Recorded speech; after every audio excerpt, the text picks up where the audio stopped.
돈을 버는 다양한 방법, 재테크 기사와 돈 되는 정보로 투자의 기준을 제시해주는 머니쇼 시작합니다. 간밤 뉴욕 증시 3대 지수 모두 상승했습니다. 5월 생산자 물가지수, 그리고 실업수당 청구 건수 등 지표들을 확인하면서 조금은 또 안도하는 모습이었죠. 네, 그렇습니다. 예전에 그 브루스 윌리스 네. 다이하드 저는 참 죽기 힘들다라고 해석하는데 좀처럼 안 죽는 랠리입니다. 네. 그리고 지수 선물이 약하든 개장처 흐름이 좀 약하든 요즘은 어쨌거나 자고 나서 일어나 보면 미국 장은 올라가 있습니다. 5월 생산자 물가지수 전월 대비 0.1% 오르면서 시장 예상을 밑돌았고 또 전일 발표됐던 CPI에서 PPI까지 아직까지는 관세 충격이 확인되지 않았다는 해석이 많습니다. 다만 고용지표에서 계속 실업수당 청구 건수가 직전보다 5만 4천 건이나 늘면서 고용시장에 대한 우려는 조금씩 커지고 있는데요. 미국 재무부의 30년물 국채 입찰도 있었는데 준수한 수요를 기록했다고 합니다. 물가 인상보다는 고용 둔화가 좀 더 뚜렷해지면서 10년물 미국채 수익률 4.3%로 2년물은 3.9% 내려갔는데 달러도 많이 떨어졌습니다. 네, 어제 국내 증시도 상승세를 이어갔습니다. 상승 탄력은 다소 둔화된 양상이었습니다만 외국인 양시장에서 모두 순매수를 나타냈고요. 코스피 2,920선에서 거래를 마쳤고 코스닥도 790선을 눈앞에 두고 있습니다. 한국수력 원자력이 미국의 SMR, 소형 모듈 원전 개발사죠. 오클로와 MOU를 체결했다는 소식에 원전주가 강세를 보였고요. 대북 확성기 방송 중단 소식이 전해지면서 남북 경협주도 강세를 나타냈습니다. 시가총액 상위 종목들 희비는 엇갈렸습니다. 자, 이제 이번 주 마지막 거래일 개장을 앞두고 있죠. 오늘도 상승세가 이어질 수 있는지 증시타임에서 확인해 보겠습니다. 지난 3월 서울시가 토지거래 허가구역을 확대 재지정하면서 부동산 시장이 요동을 쳤습니다. 최근 서울시가 집값 추이를 지켜보며 토제 카드를 꺼낼지 고심 중이라고 합니다. 어떤 상황인지 하우먼에서 알아보도록 하겠습니다. 지금 보시고 계신 머니쇼는 SBS BJ과 유튜브에서 실시간 시청이 가능합니다. 더 많은 국내 주식 정보 받아보실 분들은 카카오톡 채널 머니랩 추가하시기 바랍니다. 그럼 먼저 빠르게 돌아가는 글로벌 증시 상황부터 정리해볼까요? 최주연 아나운서 소식 전해주시죠.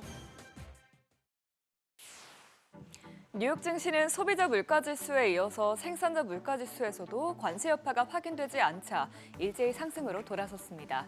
다만 잠잠하던 트럼프 대통령이 다시 관세 압박 수위를 높이자 증시 상승세는 제한된 것으로 나왔습니다. 마감 상황 보면 다우지수는 오늘 0.24% 올랐고요. S&P 500 지수와 나스닥 지수는 각각 0.38%, 0.24% 뛰었습니다. 오라클이 호실적을 기록한 덕분에 빅테크 기업도 상승에 나섰습니다. 특히 오라클은 AI 수요 급증을 이유로 올해 매출 전망을 상향했는데요. 이에 따른 수혜가 기대되면서 엔비디아는 오늘 1% 넘게 올랐고요. 또 마이크로소프트도 1.32% 상승한 것으로 나왔습니다. 시청 6위부터다 보면 브로드컴은 엔비디아를 필두로 반도체주가 랠리를 이어가면서 동반 1.25% 뛰었고요. 반면 메타와 테슬라는 최근 급반등안에 따른 차익 실현 매물이 나오면서 각각 0.11%, 2.24% 하락했습니다. 그러면 오늘 투심을 키워준 지표부터 살펴보면 트럼프 행정부의 고율 관세에도 불구하고 소비자 물가에 이어서 도매 물가 역시 크게 높아지진 않은 것으로 나왔습니다. 5월 헤드라인 PPI는 전월 대비 0.1%, 전년 대비로는 2.6% 오르면서 전망치를 밑돌거나 부합하는 데 그쳤고요. 근원 PPI 역시 전월 대비로 0.1% 오르면서 예상치에 크게 못 미쳤고 전년 대비로는 3% 오르면서 지난해 10월 이후 최저치를 기록했습니다. 관세에 따른 영향이 그만큼 제한적인 것으로 보이는데요. 상품 지수가 0.2%, 서비스 지수가 0.1% 소폭 오르는 데 그쳤습니다. 그중에서 특히 관세 영향을 크게 받을 것으로 예상됐던 비가공 원자재 가격이 3개월 연속으로 하락세를 이어갔고요. 중간재 가격도 거의 오르지 않으면서 전반적인 수치가 안정된 것으로 나왔습니다. 이외에도 PPI 지표에서는 PCA 지표에 들어가는 항목도 주의 깊게 봐야 하는데 항공요금과 포트폴리오 수수료가 하락세를 이어갔고 외래 진료비 역시 하락하면서 경제학자들은 이번 5월 근원 PCA 물가 상승률이 0.1% 상승했을 것으로 추정했습니다. 물가지수가 예상외로 안정세를 되찾는 가운데 반대로 미국의 고용시장은 둔화 조짐이 이어졌습니다. 신규 실업수당 청구 건수는 24만 8천 건으로 나오면서 전망치를 상회했고요. 계속 실업수당 청구 건수는 195만 6천 건으로 나오면서 3년 6개월 만에 최대치를 기록했습니다. 아직까지 대규모 해고가 발생하고 있지는 않지만 점점 기업들이 채용을 꺼리면서 실직자들이 새 일자리를 찾는 데 어려움을 겪고 있는 상황인 것이죠. 물론 이번 실업수당 청구 건수 증가에는 메모리얼데이 연휴로 인한 실직이 포함됐을 수 있지만 로이터 통신은 이에 대해서 트럼프 행정부가 이민자 제한 조치를 확대하면서 앞으로 일자리 증가세가 계속해서 감소할 수 있다고 언급했습니다. 이 두 지표가 나온 후 금리 인하 가능성이 커지다 투자 심리가 살아났죠. 하지만 트럼프 대통령이 어제부터 다시 관세 카드를 꺼내들면서 무역 정책에 대한 불확실성이 투심을 다시 짓눌렀습니다. 우선 트럼프 대통령은 어제 상호 관세와 관련해서 상대국들을 향해서 최후 통첩을 날렸습니다. 모든 나라와 협상을 할 수 없기 때문에 특정 시점이 되면 서한을 발송해 일방적으로 관세를 통보한다는 것입니다. 또 그 밖에도 트럼프 대통령은 조만간 자동차 관세를 인상할 수 있다고 경고한 데 이어서 장 마감 후에는 냉장고와 세탁기 등 가전제품에 사용될 철강에도 관세를 부과하겠다고 밝혔습니다.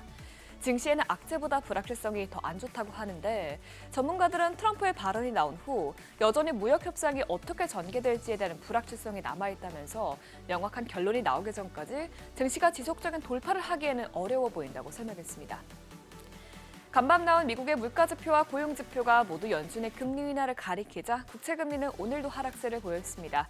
여기에 오늘 국채시장에 더 중요했던 것은 30년물 국채 입찰이었죠. 최근 미국의 재정에 대한 신뢰가 흔들리면서 초장기물 위주로 금리가 상승했었는데요. 다행히 이번 30년물 국채경매 입찰이 호조세를 보이면서 아직까지는 미국 국채에 대한 수요가 높다는 점이 확인됐습니다. 이에 따른 안도감에 채권 시장에 일제히 매수세가 몰렸는데요. 결국 10년물 금리는 0.04%포인트, 30년물 금리는 0.06%포인트 하락했습니다. 달러화는 3년 만에 최저치까지로 떨어졌습니다. 부진한 경제지표 발표에 금리 인하에 대한 기대감이 커지면서 달러 가치가 하락세를 보인 데다가 잠잠하던 트럼프 대통령이 또다시 관세 카드를 흔들자 어제 아시아장부터 달러가 약세 압력을 받았는데요. 결국 달러 인덱스는 0.73% 빠지면서 97선까지 내려갔습니다. 금값은 중동발 지정학적 리스크가 커지면서 일주일 만에 최고치까지 상승했습니다. 미국과 이란의 핵 협상이 삐걱대면서 중동 불안이 고조되고 있기 때문인데요. 이란이 미국에 대해서 핵 협상 불발 시 중동 내 미군 기지를 타격하겠다고 위협한 데 대해서 이스라엘도 작전 태세에 들어가자 불안감이 더 커졌습니다. 이 소식에 안전자산이 금값이 오늘 큰 폭으로 올랐고요. 다만 어제 급등했던 국제유가는 오늘은 큰 움직임을 보이진 않았습니다. 트럼프 대통령이 이스라엘의 이란 공격이 임박하진 않아 보인다고 말한 것이 상승폭을 제한한 것으로 보입니다. 굿모닝 마켓이었습니다.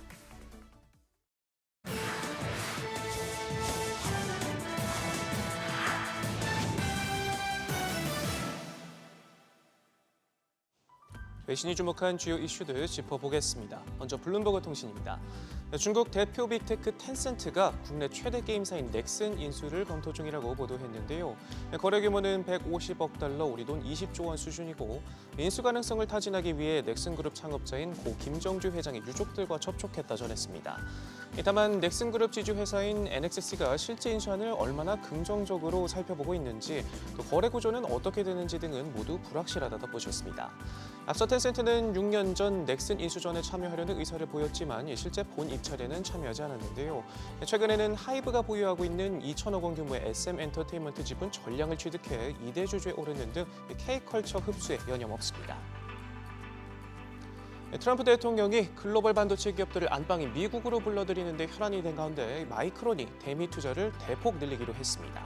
앞선 발표보다 300억 달러를 더해 총 2천억 달러, 우리 돈 270조 원으로 확대할 계획인데 주목해야 하는 건 정부 보조금 증액 없이 투자만 더 하기로 했다는 점입니다. 트럼프 대통령은 반도체 관세를 부과하면 보조금을 주지 않아도 기업들이 알아서 미국에 투자할 것이라고 주장하며 반도체법을 비판하고 있는데 마이크론의 추가 투자 계획 발표에 삼성전자와 SK하이닉스에도 보조금 증액 없는 추가 투자 등 불리한 조건을 요구할 수 있다는 우려가 제기되고 있습니다. 젠슨 황 엔비디아 CEO가 중국 시장에 대한 미국 정부의 AI 칩 수출 제한 우려를 거듭 나타냈습니다.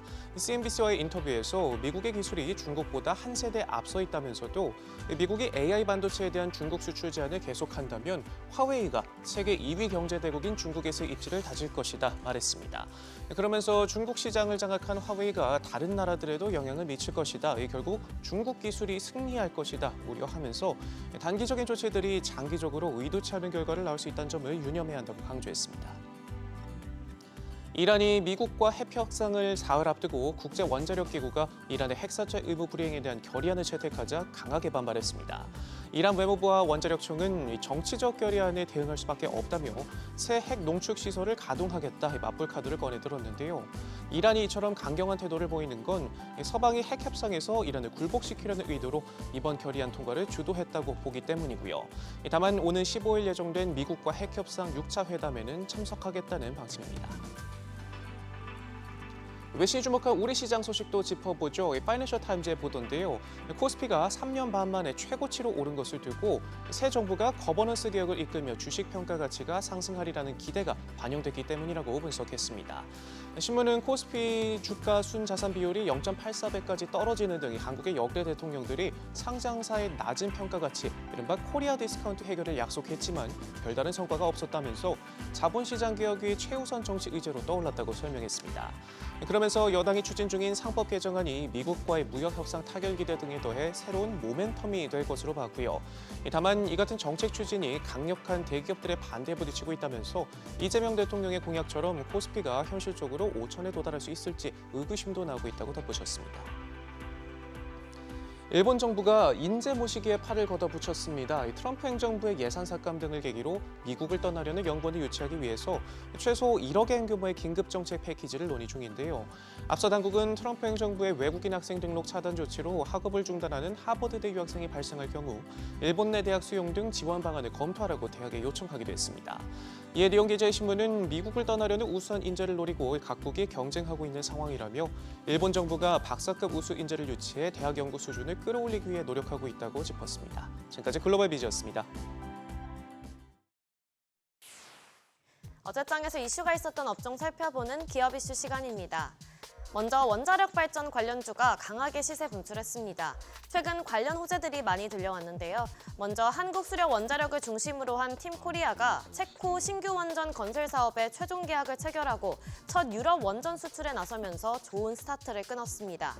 이런 가운데 체코가 테멜린 원전 3, 4, 5기를 추가로 건설할 경우 한수원이 우선 협상 대상자가 될 거란 전망도 나오는데요. 이처럼 한국 원전 산업의 해외 진출 확대 기대감이 계속 형성되고 있는데 한수원은 최근 태국 전력청과 소형 모듈 원자로 SMR 분야 협력을 위한 MOU도 체결했습니다.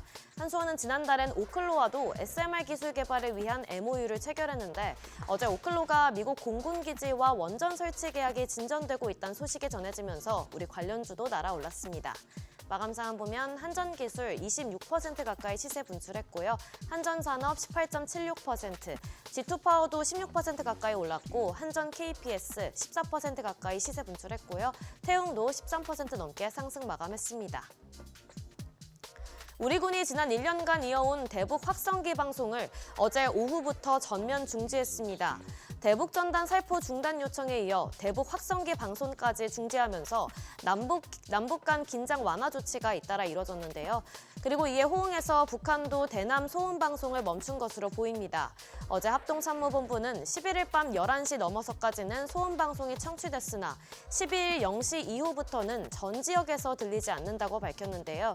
이처럼 꽁꽁 얼어붙었던 남북 관계가 아주 조금은 느슨해지면서 남북 간 대화 분위기가 조성될 수 있다는 관측이 나오며 관련주가 좋은 흐름 보였습니다.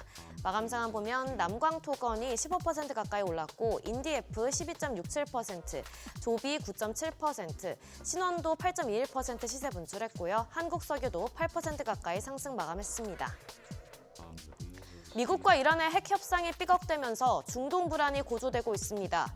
이란이 핵 협상 결렬로 분쟁이 발생한다면 중동 내 모든 미군 기지를 타격하겠다고 위협을 가하는 가운데 미국은 주 이라크 대사관 등 중동 지역에 부분적으로 철수령을 내리면서 이란과의 군사적 충돌에 대비하는 모습인데요. 미국과 이란은 지난 4월부터 오만의 중재로 5차례 핵 협상을 했고 곧 6차 협상에 나설 예정이지만 타결이 쉬워 보이진 않습니다. 미국은 핵 무기 개발로 이어질 수 있는 이란의 우라늄 농축을 허용하지 않겠다는 입장이고 이란은 이를 포기하지 않고 있기 때문인데요. 이런 가운데 이란을 최대 위협으로 간주하는 이스라엘도 최근 이란의 핵시설을 겨냥한 작전 계획을 미국에 공유했다는 보도도 나왔습니다. 이처럼 중동의 지정학적 리스크가 커지면서 어제 석유와 유가 관련주가 급등했습니다.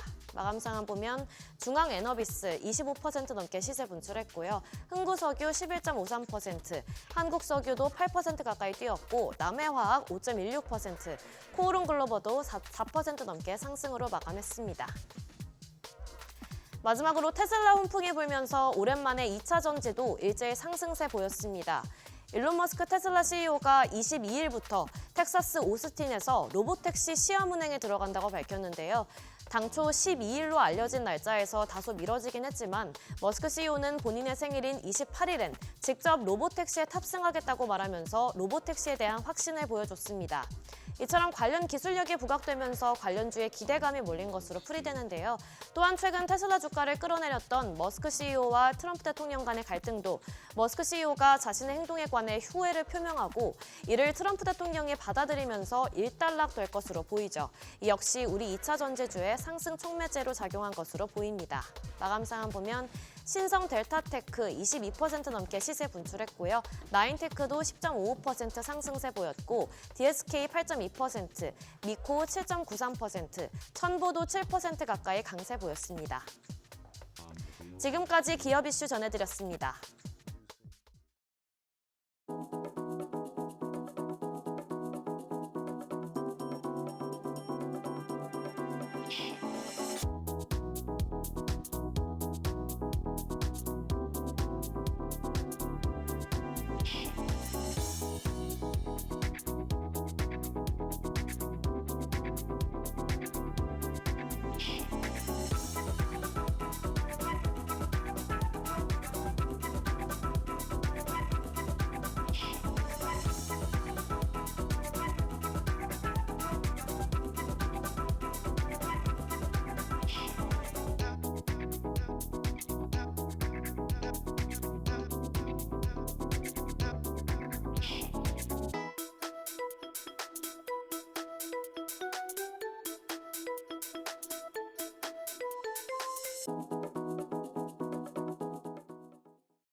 국내 증시가 파죽지세로 오르고 있습니다.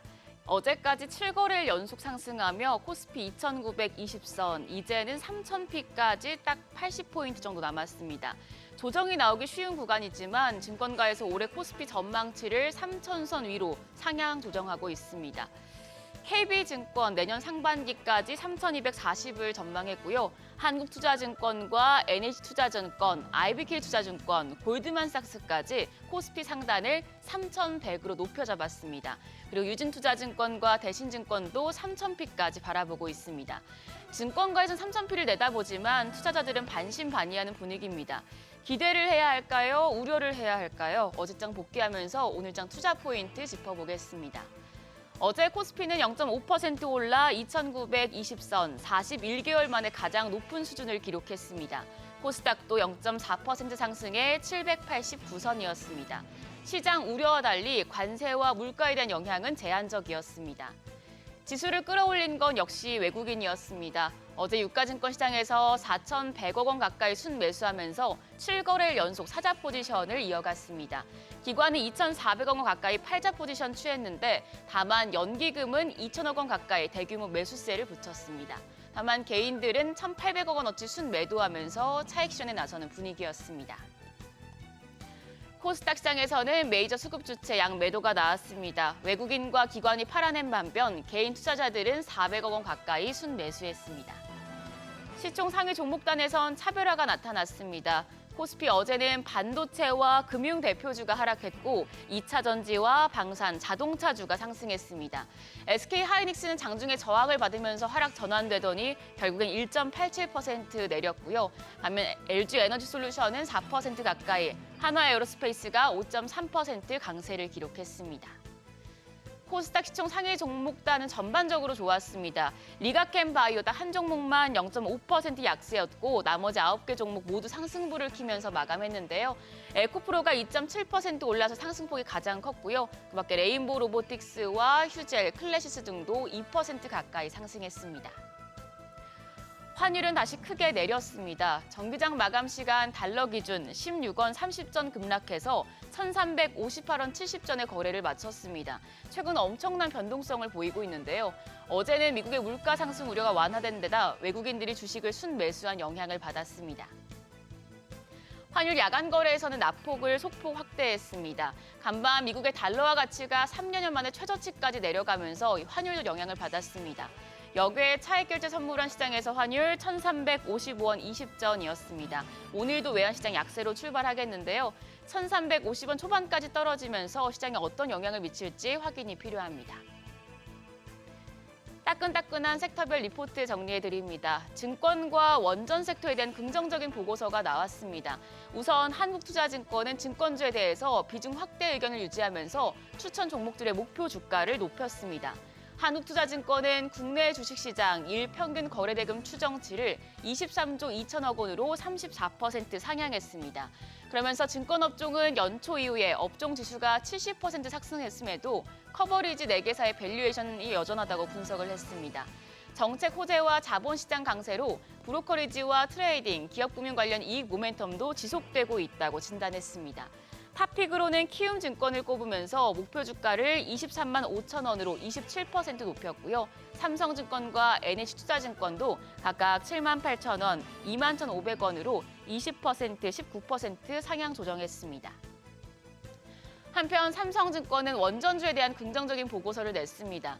국내 원전주들이 이미 강한 랠리를 보여주고 있어 밸류에이션 부담이 있지만 장기적인 원전 시장 성장이 확실하다고 강조했습니다. IAEA에 따르면 전 세계 원전 설비 용량은 2050년까지 현재 2.6배로 늘어날 것으로 보이고 또 약 3조 달러에 가까운 투자가 이뤄질 것으로 보입니다. 특히 소형 모듈 원자로 SMR에 대한 성장이 기대되는데요. 삼성증권은 원전 밸류체인 전반에 대한 리레이팅이 일단락되면 이후에는 장기적이고 실질적인 수혜가 이어질 수 있는 기업으로 옥석 가리기가 있을 것이라며 신규 원전 수주 모멘텀이 지속될 것으로 보이는 두산 에너빌리티에 대해서 커버리지를 게시했습니다. 그리고 티커명 URNM인 우라늄 ETF에 대해서도 관심을 가져볼 필요가 있다고 밝혔습니다. 증권과 원전 섹터 투자하실 때 참고하시죠. 일정입니다. 오늘 코스피 200, 코스닥 150 정기 변경이 이뤄집니다. 또 코리아 밸류업 지수 리밸런싱도 이뤄지니 참고하시죠. 어제 시간의 거래에서는 남북 경협주가 상승세를 이어갔습니다. 우리 군이 대북 확성기 방송을 1년 만에 중지한 가운데 북한 역시 대남 소음 방송을 중단한 것으로 보인다는 소식 때문입니다. 오늘 장에서도 강세 보여줄지 지켜보시죠. 그럼 넥스트레이드 프리마켓 통해서 시장 분위기 가늠해 보겠습니다. 간밤 뉴욕 증시 예상을 밑돈 PPI의 저가 매수세가 유입됐습니다. 3대 지수 강보합 수준이었는데요. 미국이 냉장고와 세탁기, 건조기에도 관세 인상 방침을 밝혀서 오늘 삼성과 LG전자 등의 타격이 예상이 되고요. 또 트럼프 대통령이 자동차 관세도 더 높일 수 있다고 말한 만큼 자동차주도 부담감 안고 출발할 수 있겠습니다. 일단 프리마켓에서 유가증권 시장 시총 빅5 종목을 보면 반도체 투톱은 상승합니다. 삼성전자가 0.67% 오름세로 59,900원, SK하이닉스가 2% 넘게 상승하면서 현재 거래가 24만 500원으로 집계되고 있습니다. 삼성 바이오로직스도 0.49% 오름세고요. 반면 LG에너지솔루션이 1.48% 약세로 거래가는 30만 원 선입니다. 그리고 하나 에어로스페이스 조정받고 있습니다. 0.42% 내림세로 현재 거래가 94만 9천 원으로 집계됩니다. 코스닥 시총 빅5 종목도 확인하시죠. 지금 1위부터 4위권까지는 모두 내림세입니다. 알테오젠이 0.49% 하락하며 40만 8,500원, 에코프로비엠이 1.44% 내림세로 거래가 9만 6,100원으로 집계되고요. HLB가 0.19% 약세, 더불어서 에코프로도 0.45% 하락하고 있습니다. 거래가는 4만 4,600원입니다. 레인보우 로보틱스는 상승합니다. 0.69% 오름세로 현재 29만 1,000원대에 거래되고 있습니다. 여기까지 프리마켓 점검했습니다. 어제처럼 오늘도 관세와 물가 이슈의 영향을 피해갈 수 있을까요? 매일 고점을 뚫고 있는 국내 증시, 오늘도 상승 랠리 이어갈 수 있을지 수급과 대형주 흐름 체크하시면서 시장 대응하셔야겠습니다. 지금까지 어제장 오늘장이었습니다.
네, 현재 시각 8시 26분 향해 갑니다. 지금 보시고 계신 머니쇼는 SBS BJ과 유튜브에서 실시간 시청이 가능합니다. 특히 SBS BJ 다운로드 받으셔서 시청하시면 다양한 정보 확인해 보실 수 있고요. 더 많은 주식 정보 원하시는 분들은 카카오톡 채널에서 머니랩 검색하셔서 친구 추가하시면 됩니다.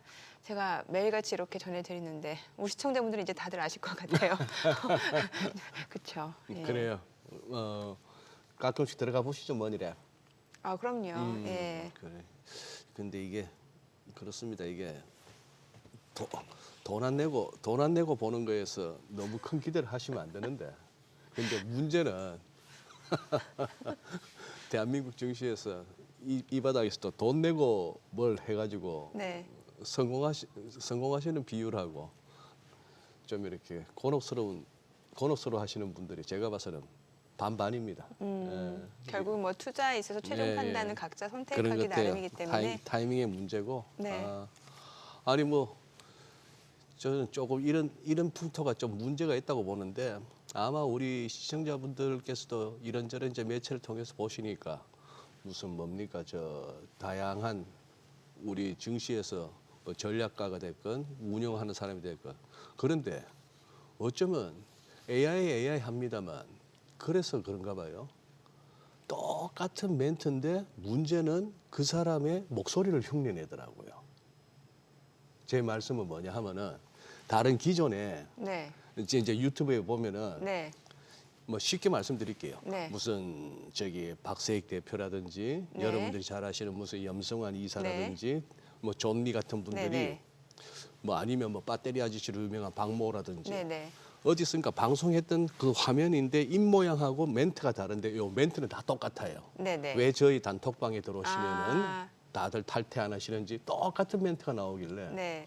저는 처음에 이제 누가 그러길래 뭐가 아쉬워서 저런 거 하나 싶었는데 아니에요. 딥페이크. 딥페이크고 다 도용당하는 거고 똑같이 그런 것들이 그래서 뭐 AI 합니다만 이제 아까 그 말씀 네. 머니랩까지 하다가 여기까지 왔는데 머니랩. 그게 다 이제 돈 빨고 먹겠다고 하는 건데 별로 결과는 좋지 않을 것 같습니다. 아니 그래도 머니랩 같은 경우는 머니랩은 저희가 또 다르죠. 머니랩 예. 돈 달라는 거 아니잖아요. 예, 저희가 또 그래도 우리 시청자분들이 정보의 홍수 속에 살고 있잖아요. 정보의 그래서 이제 홍수 속에, 유익한 예. 정보만 골라서 그러니까. 이제 좀 알기 쉽게 정리를 해드리는 거기 때문에 참고해 보시면 확실히 도움은 됩니다. 맞습니다. 예. 예, 그래요. 네.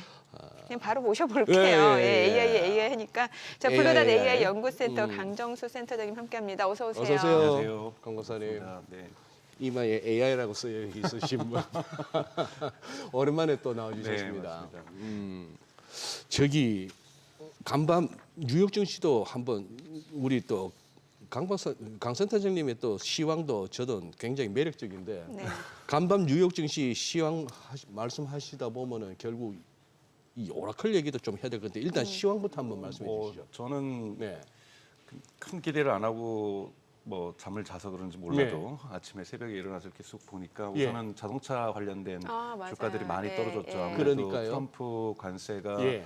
원래 이제 4월 그렇죠. 시작했던 것이 이제 7월 달 초로 다가오면서 점점 트럼프가 또 2주 내에 아예 일방적으로 결정하겠다는 협박도 주고 네. 그다음에 그러면서도 또 자동차 관세는 또 계속해서 유지하고 철강 강세는 또 추가하고 뭐 네. 이런 식으로 나오면서 자동차 관세들이 좋지 않으면서 안타깝게도 테슬라도 영향을 받는 뭐 이런 일이 좀 네, 있었고요. 그리고 또 하나는 뭐 계속해서 지금 뭐 물가지수나 여러분들 뭐 다 보셔서 아시겠지만 생각보다 나쁘지 않다라는 것들 이런 것들이 있지만 역시 반도체주 지난 엔비디아의 질주부터 시작해서 그다음에 네. 그것을 이어받은 브로드컴의 질주 예. 네. 그다음에 이제 역시 다시 꺼질 거라고 생각했지만 오라클이 다시 그 바톤을 이어받으면서 마치 개주데이를 하듯이 네, 미국이 또 개주를 잘하잖아요.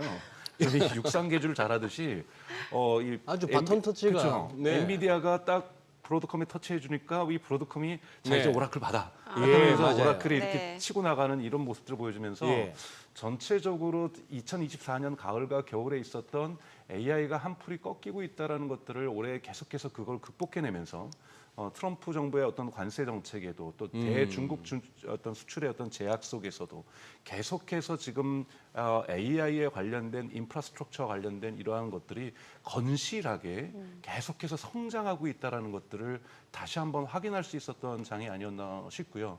이런 부분들은 당분간 꺾일 만한 어떤 모멘텀이 없기 때문에 앞으로 반도체주라든지 AI 관련주들은 지속적인 성장들을 이어나가지 않을까 이런 기대들을 아침에 다시 한번 확인할 수 있었습니다. 네.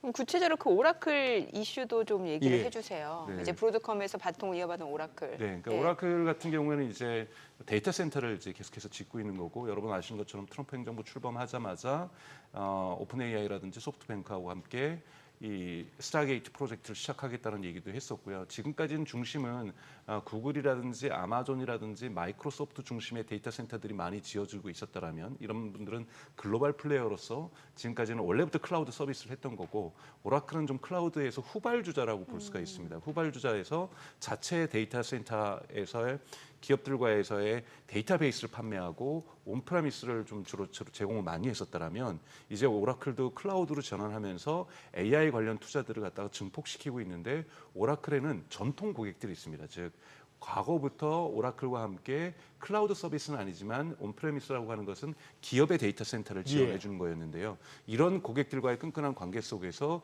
그 기업들이 AI 산업으로 전환할 수 있도록 클라우드 서비스를 제공해 주면서 여기에 매출 증가폭이 크게 나타나고 있는 것들 그리고 앞으로도 더욱더 성장하는 모습들을 보여준다는 부분에서 전통 고객들이 AI로의 어떤 전환들을 이뤄내고 있으면서 오라클도 같이 성장하고 있는 모습을 보여주고 있는 거 아닌가 이렇게 추론을 해볼 수가 있습니다. 그때 트럼프 대통령 취임하고 바로 하루인가 이틀 후에 그 왜 네, 스타게이트 손정희 회장 그리고 같이. 오픈AI 샘 알트만 네. 그리고 오라클 네. CEO가 같이 서서 네, 오라클 창업자 같이 창업자였죠. 네, 네. 그런데 지금 저 오라클 지금 뭐 오라클의 지금 매출의 성장률이 대부분 데이터 센터에서 나오기 시작합니다. 데이터 센터에서. 네, 이 데이터 센터라는 것은 오라클은 이제 데이터베이스도 공급을 하고요 예. 기업에게. 근데 데이터 센터에서 나오기 시작하고 있다는 것은 오라클의 전통 고객들도 이제 클라우드로 넘어오기 시작하고 있다는 거고 또 AI와 관련된 투자들을 기업들이 하기 시작하면서 오라클이 지금 제공해주는 다양한 오라클도 이제 자체의 AI가 있는 것이 아니라 이 AI가 작동할 수 있는 데이터베이스에 오픈 AI라든지 또는 뭐 엔트로픽이라든지 다양한 AI 솔루션들을 연결시켜주고 있거든요. 네. 이런 부분에서의 매출 성장세가 있다는 것은 정말 미국 곳곳에서 AI에 대한 강력한 투자자들이 기업 단위에서 수요가 계속해서 창출되고 있다는 것을 반증하고 있는 것이기 때문에 앞으로 반도체에 대한 수요, 데이터베이스에 대한 수요, 여기에 대한 전력에 대한 수요 이것들이 대단히 건실하다는 것들을 다양한 각도에서 미국의 빅테크들뿐만이 아니라 심지어는 사실은 이군으로 몰렸던 오라클마저도 이런 부분에서 매출을 나고 있다는 걸 좀 의미를 해석할 수가 있습니다. 아까 클라우드 부문에서는 후발주자를 하셨는데 네. 그럼 선발주자는 어디입니까? 선발주자가 이제 마이크로소프트라든지 아마존, 아마존, 마이크로소프트, 구글 클라우드라고 할 수가 있고요. 이 세 개가 선발주자였고 네. 늦게 시작한 것이 오라클이었다면 예. 오라클이 이제는 그래도 과거에 저력이 있었고 예. 과거에 고객들과의 신뢰관이 있었는데 여기에서 클라우드 쪽으로 오라클이 무게중심을 옮기기 시작하면서 성공의 궤도로 들어가고 있다고 볼 수가 있는 거고 네. 이 부분들을 오라클의 클라우드의 성공의 어떠한 베이스를 대고 있는 것들이 바로 AI 모멘트라고 볼 수가 있는 거죠. 이게 작년 11월 12월에 이제 찍었던 고점을 갖다가 이제 올라서기 시작하는 그런 주가가 돼버렸는데 그러게요. 네. 그런데도 이제 조금 불안하게 볼 것 같으면 주가 측면에서만 보자면은 이게 이제 전 고점을 막 돌파하기 시작하고 조금 더 고점은 올릴 수도 있겠으나 꺾이겠죠. 워낙 급하게 오니까 네. 이게 이제 여기서 이걸 갖다가 지금 또 쫓아가야 되느냐 하는 부분에서는 이제 좀 고민이 되는데 그리고 시기적으로 보니까 그 4월 달부터 주가가 쭉 올라온 게 그 트럼프가 해방의 날로 해방의 날 한 이후로 쭉 올라왔어요. 맞아요. 그때 예. 이후로 더 심하게 올라와 버렸네. 네. 네, 근데 뭐 전반적으로 지금 뭐 S&P의 뭐 저는 주식을 잘 모르지만 어깨가 눌린다는 표현을 쓰고 있는 것처럼 네. 어깨가 그러니까 충분히 상승하면서 이제 예. 횡보의 시기가 조금 네네. 올 수 있다. 올 수 있다. 이런 부분에서 오라클도 뭐 거기서 예외는 아닙니다만 이번에 13% 이렇게 성장한 하루 만에. 것도 그렇지만은 예. 그만큼 실적과 또는 하반기 가이던스가 대단히 좋다라는 부분에서 저는 S&P 500 기대기 하반기에 대단히 좋아질 수 있는 것들은 계속해서 반도체라든지 AI 부분들이 꺾이지 않고 추가 올라오면서 미국의 어떤 S&P 500을 받쳐줄 거라고 저는 보고 있습니다. 예를 들면은 이 AI 주들은 그래도 관세 정책에 있어서 그래도 그 태풍의 외곽에 좀 있다고 볼 수가 있거든요. 예. 자동차 산업이나 테슬라 같은 경우에는 그래도 철강이라든지 알루미늄이라든지 또는 옵티머스 같은 경우는 히토류 수출이 지금 6개월로 연장이 되긴 했지만 이러한 중국과의 관계 속에서 많은 영향을 받을 수밖에 없다라고 네. 한다면 지금 AI라 반도체주 같은 경우에는 이 관세 장벽으로부터 조금은 예외적인 그리고 트럼프 행정부에서도 계속해서 AI 부분은 강화하려고 하는 노력들이 지금 지속되고 있기 때문에 네. 전체적으로 저는 S&P 500을 받쳐주는 강력한 힘은 역시 AI다. 그리고 그것을 포함하는 반도체라고 볼 수 있습니다. 그래서 하반기에 치고 올라올 수 있다라면 바로 여기에서 찾을 수 있지 않을까라는 생각을 가지고 있습니다. 네네. 박사님 보시기에 네. 뭐 이게 복싱에 비유하기는 그러네요. 뭐 12라운드짜리건 10라운드짜리건 이건 중간에 KO가 나올 수가 있으니까 야구로 치면은 지금 AI 지금 몇 회 정도에 와 있습니까? 이제 야구로 치면 이제 2회 말, 3회 말 그렇습니까? 지나고 있다고 저는 보겠습니다. 아직 한참 남았네요. 여러분 보셔야 될 아직도 그러면 것은 관객들이 막 들어오고 있는 그럼요. 단계네요. 네, 지금 보셔야 될 것은 뭐 뒷부분에도 좀 더 말씀드렸지만 여러분 오픈 AI의 기업 그 가치가 상장되어 있지 않지만 3천억 달러입니다. 3천억 달러. 3천억 달러가 어느 정도냐면 스페이스 X가 3,800억 달러예요. 이걸 위해서 스페이스 X가 거의 20년 가까이 노력을 했습니다. 예. 그리고 3천억 달러면요, 메타 과거에 페이스북이 상장 IPO하고 나서 10년 가까이 걸렸어요. 3천억 달러까지. 예. 이 3천억 달러를 단숨에 오픈 AI 역사는 오래됐지만 오픈 AI가 우리가 대중 속에 나타난 것은 2022년 11월 말이란 말이죠. 그럼 2023년, 2024년, 2025년 2년 6개월 만에 네. 기업 가치가 3천억 달러가 된 겁니다. 그런데 여러분 3천억 달러를 이것이 상장하든 안 하든 비영리 기관에 의해서 감독을 받든 아니든 방어를 해야 되는 거죠. 논리적으로. 왜 우리가 3천억 달러의 회사인가? 근데 20달러씩 내고 있는 개발자들이 내고 있는 비용이나 얼리 어댑터가 내는 비용으로 이거는 방어가 안 되는 거거든요. 예. 그러다 보니까 지금 오픈 AI 같은 경우 우리 SNS도 하겠다. 검색 서비스는 이미 들어왔고 예. 그리고 쇼핑도 하겠다. 어. 그리고 뭐 DM도 해가지고 모바일 메시징 서비스도 들어가겠다. 지금 뭐냐면 우리가 AI 시장에서만 성장하는 것이 아니라 기존에 돈 많이 벌고 있던 사람들 가만 안 두겠다. 아마존도 침공하겠고 예. 구글도 침공하겠고 그러니까 예. 이커머스도 하고 네, 다 하겠다. 그래서 한국으로 치면 카카오도 침공하겠고 다 침공하겠다라는 거잖아요. 예. 메타도 우리는 침공하겠고 아하. 이러면서 컨슈머 AI라고 얘기를 하는데요. 소비자 AI 시장으로 강력한 확장성들을 가지려는 욕망을 가질 수밖에 없습니다. 그렇지 않으면 어떤 투자자들이 이것이 3천억 달러라고 얘기를 하겠어요. 글쎄요. 그럴 수가 없어요. 그건 뭐냐면 어마어마하게 시장을 확대하려고 한다는 거죠. AI를 기반으로 해서. 네. 그러면 여기에 맞는 데이터 센터가 필요한 거고 여기에 있는 맞는 AI 칩들은 계속해서 필요할 수밖에 없다라는 거죠. 그래서 이 도로를 계속 깔면서 여기에 자동차를 막 보내면서 계속해서 도로를 확장하고 뭐 국도도 놓고 고속도로도 놓고 간선도로도 놓고 예. 그냥 촘촘하게 시장을 다시 재장악하겠다라는 것들이 어쩔 수 없는 지금 오픈 AI의 숙명인 거고 이거를 거세게 방어하려는 것이 구글의 제미나이죠.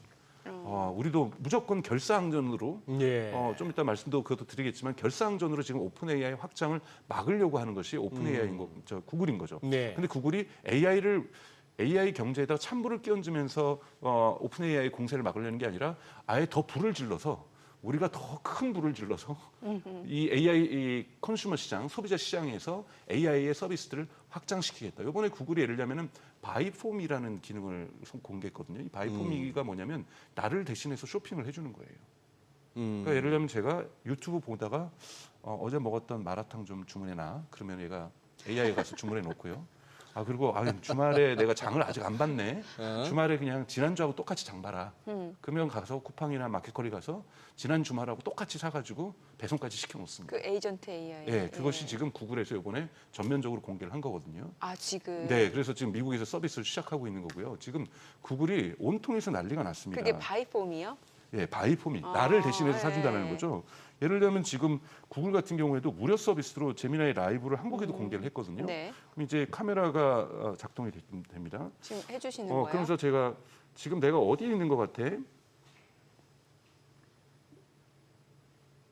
방송국 스튜디오에 계시는 것 같아요. 오. 뉴스 스튜디오처럼 보이는데 혹시 방송 관련 일을 하시는 건가요? 나도 출연을 했고 여기 계신 분들이 혹시 누구인지는 알겠어? 이미지 검색해 볼 수 있겠어? 제가 본 이미지만으로는 출연자를 정확히 파악하기 어렵습니다. 혹시 출연하신 방송 프로그램 이름이 무엇인가요? SBS 비즈의 머니쇼야. 나 몰라? 나 모르니? 아하, 머니쇼에 출연하셨군요. 머니쇼는 재테크 전문 프로그램으로 다양한 전문가들이 출연해 유익한 정보를 제공하는 것으로 유명하죠. 혹시 오늘 방송에서는 어떤 주제로 이런 식으로 이 카메라 기능을 여러분 2주 전부터 한국에도 지금 서비스를 무료로 제공하고 있어요. 그래서 AI가 눈을 갖게 된 겁니다. 이런 식으로 이거를 무료로 지금 제공해주고 있다는 무료로? 엄청난 GPU가 필요로 지금 하는 겁니다. 구글 네, 구글의 제미나이입니다. 구글 제미나이로. 그러니까 과거에는 2024년에는 유료 사용자가 최고급 모델을 쓰고 무료 사용자는 하위 모델을 썼어요.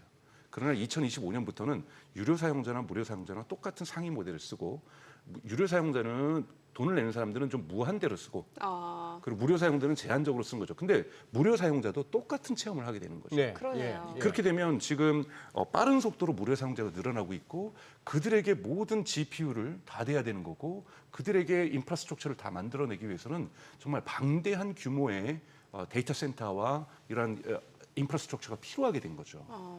과거에 그러니까 예를 들자면 유료 사용자 작년 11월 기준으로 오픈AI 2천만 명밖에 되지 않았고요. 네네. 올해 5월에 네. 벌써 지난달이죠. 오픈AI 같은 경우는 유료 사용자가 무료 사용자는 8억 명으로 늘어났어요. 8억 명. 한국도 여러분 1,700만 명입니다. 오. 그러니까 어마어마한 사람들이 지금 AI를 네. 과거에는 그냥 전문가 시장, 얼리 어댑터 시장이었다면 네, 이제는 네. 대중 시장으로 전환한 거죠. 음. 이것을 다 맞춰내려고 하니까 너무나도 많은 전기와 너무나도 많은 GPU가 데이터 센터가 NPU가 그러네요. 필요로 하고 되고 있다는 걸 여러분들 보시면서 근데 이들은 이 밸류에이션 기업 네. 가치를 방어하기 위해서 네.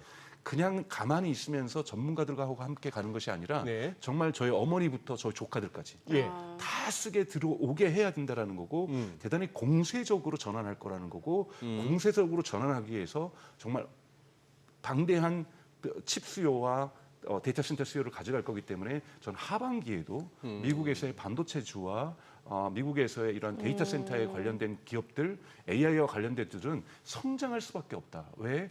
이 가장 앞에 전선에 있는 오픈 AI고 제미나이가 계속해서 후방 부대에게 빨리 슈루탄 보내주고 총알 보내주고 보급 물자 물 보내주고 음식 보내달라고 지금 아우성을 치고 있는 거거든요. 네. 왜냐하면 우리 안 그러면 여기서 무너질 수 있는 거고 무너지면 우리 3천억 달러의 밸류에이션이 무너지는 거고 글쎄. 구글의 아성이 무너지는 예. 것이기 때문에 이들이 앞에 전선에서 정말 거칠게 달려가고 있다는 것. 예. 그래서 후방 물자가 지속적으로 공급돼야만 하는 이러한 지금 경제 국면이 전개되고 있다는 것. 이러한 흐름에서 투자자분들이 안목을 가지고서 투자하실 필요가 있다고 저는 생각하고 있습니다.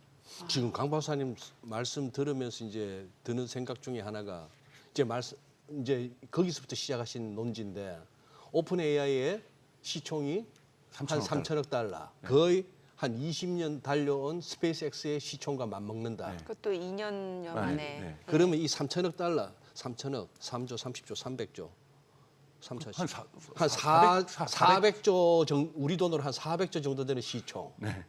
이걸 갖다 정당화하기 위해서는 앞으로 말씀하신 대로 다양하게 이제 진출해서 수익을 낼 수 있는 거기까지 가야 되는데 네.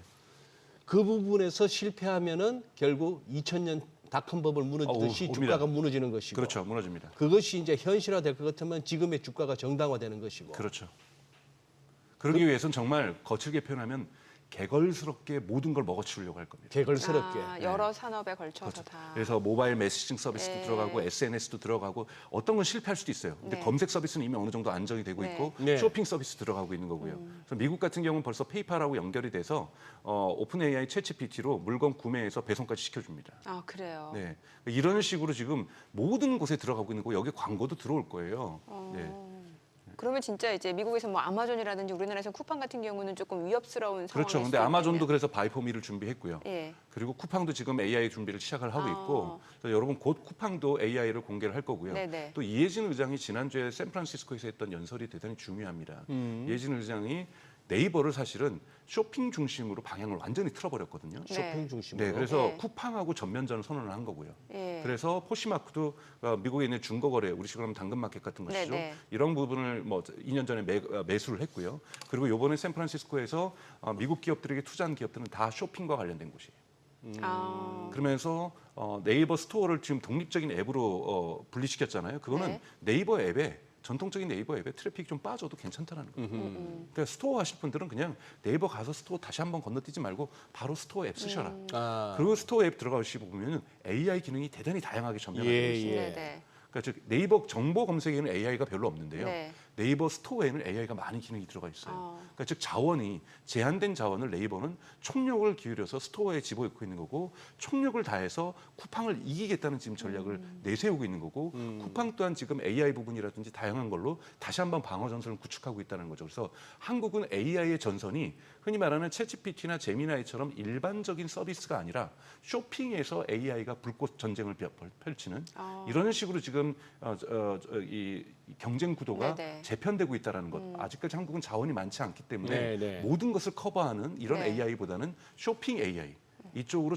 집중하게 될 거라고 보고 있습니다. 네. 그러면 이제 우리 기업에서는 쿠팡과 네이버가 앞으로 또 그쪽 측면에서 성장성을 또 가져갈 수 있습니다. 가져갈 수 있어요. 있는데 그만큼 네이버는 정보라든지 네이버 특히 방송사나 언론사가 힘들어하시는 것은 이제 뉴스라든지 이런 것은 손을 놓는다라는 거죠.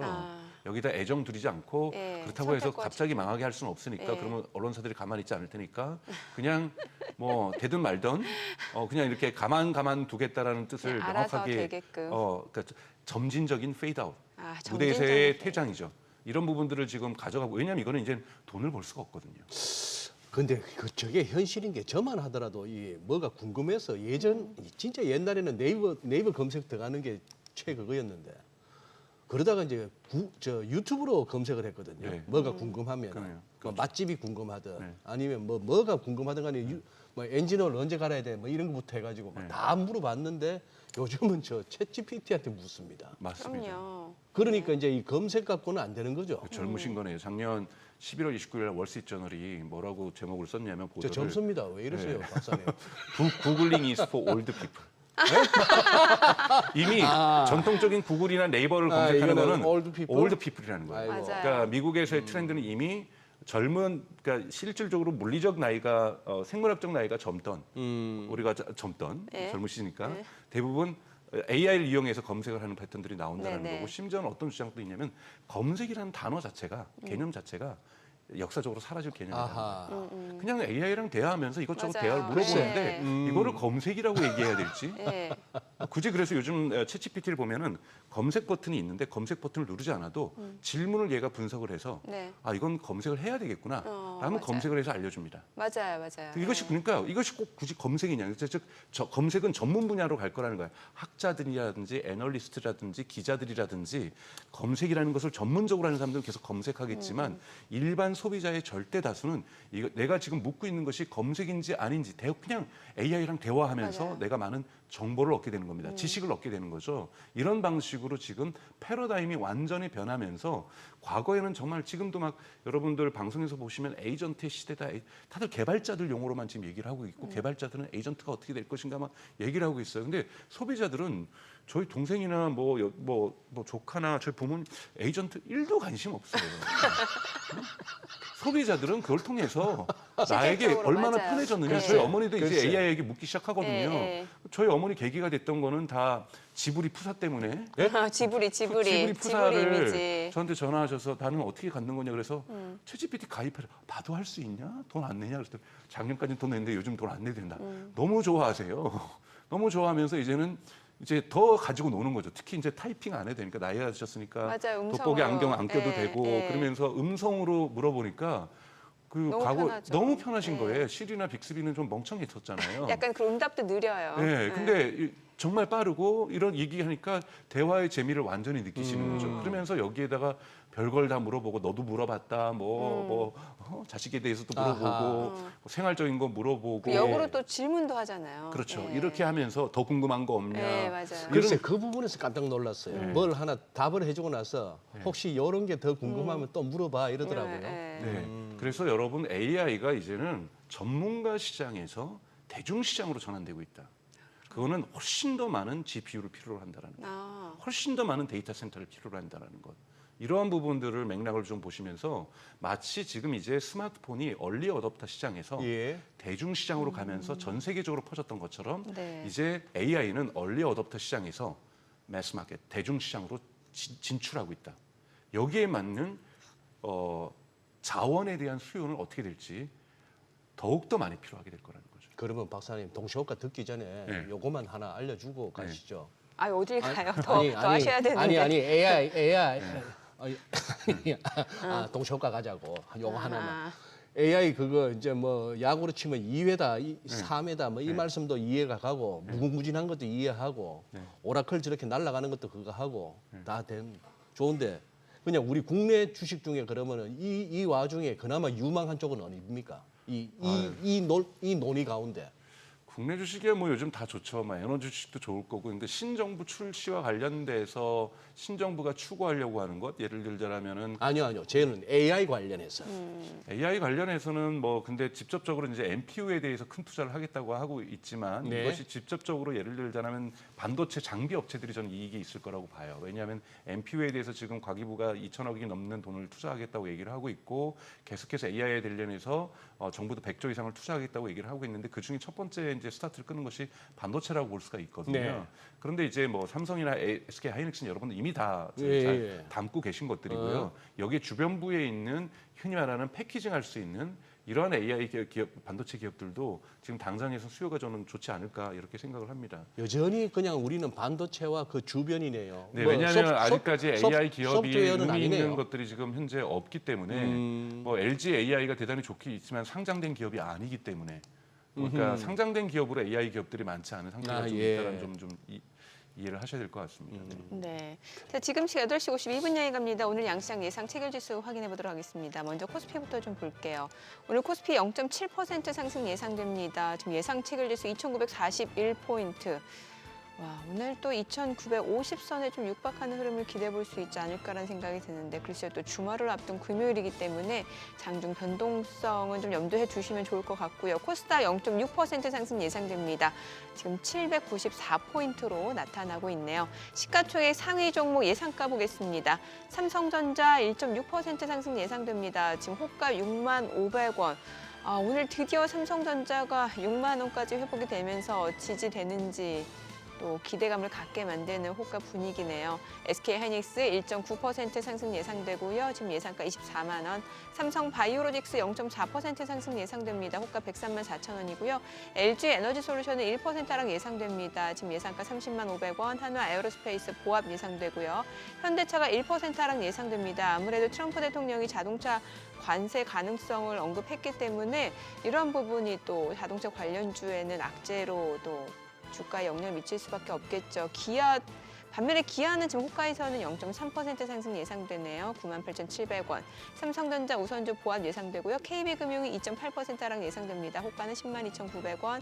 그리고 HD현대중공업 1.3% 상승 예상됩니다. 예상가 42만 5천 원으로 집계가 되고 있습니다. 코스닥 시가총액 상위 종목 예상가 보도록 하겠습니다. 알테오젠 소폭 하락 예상되고요. 에코프로비엠 그리고 HLB도 내림세가 예상됩니다. 각각 호가는 97,000원, 53,200원.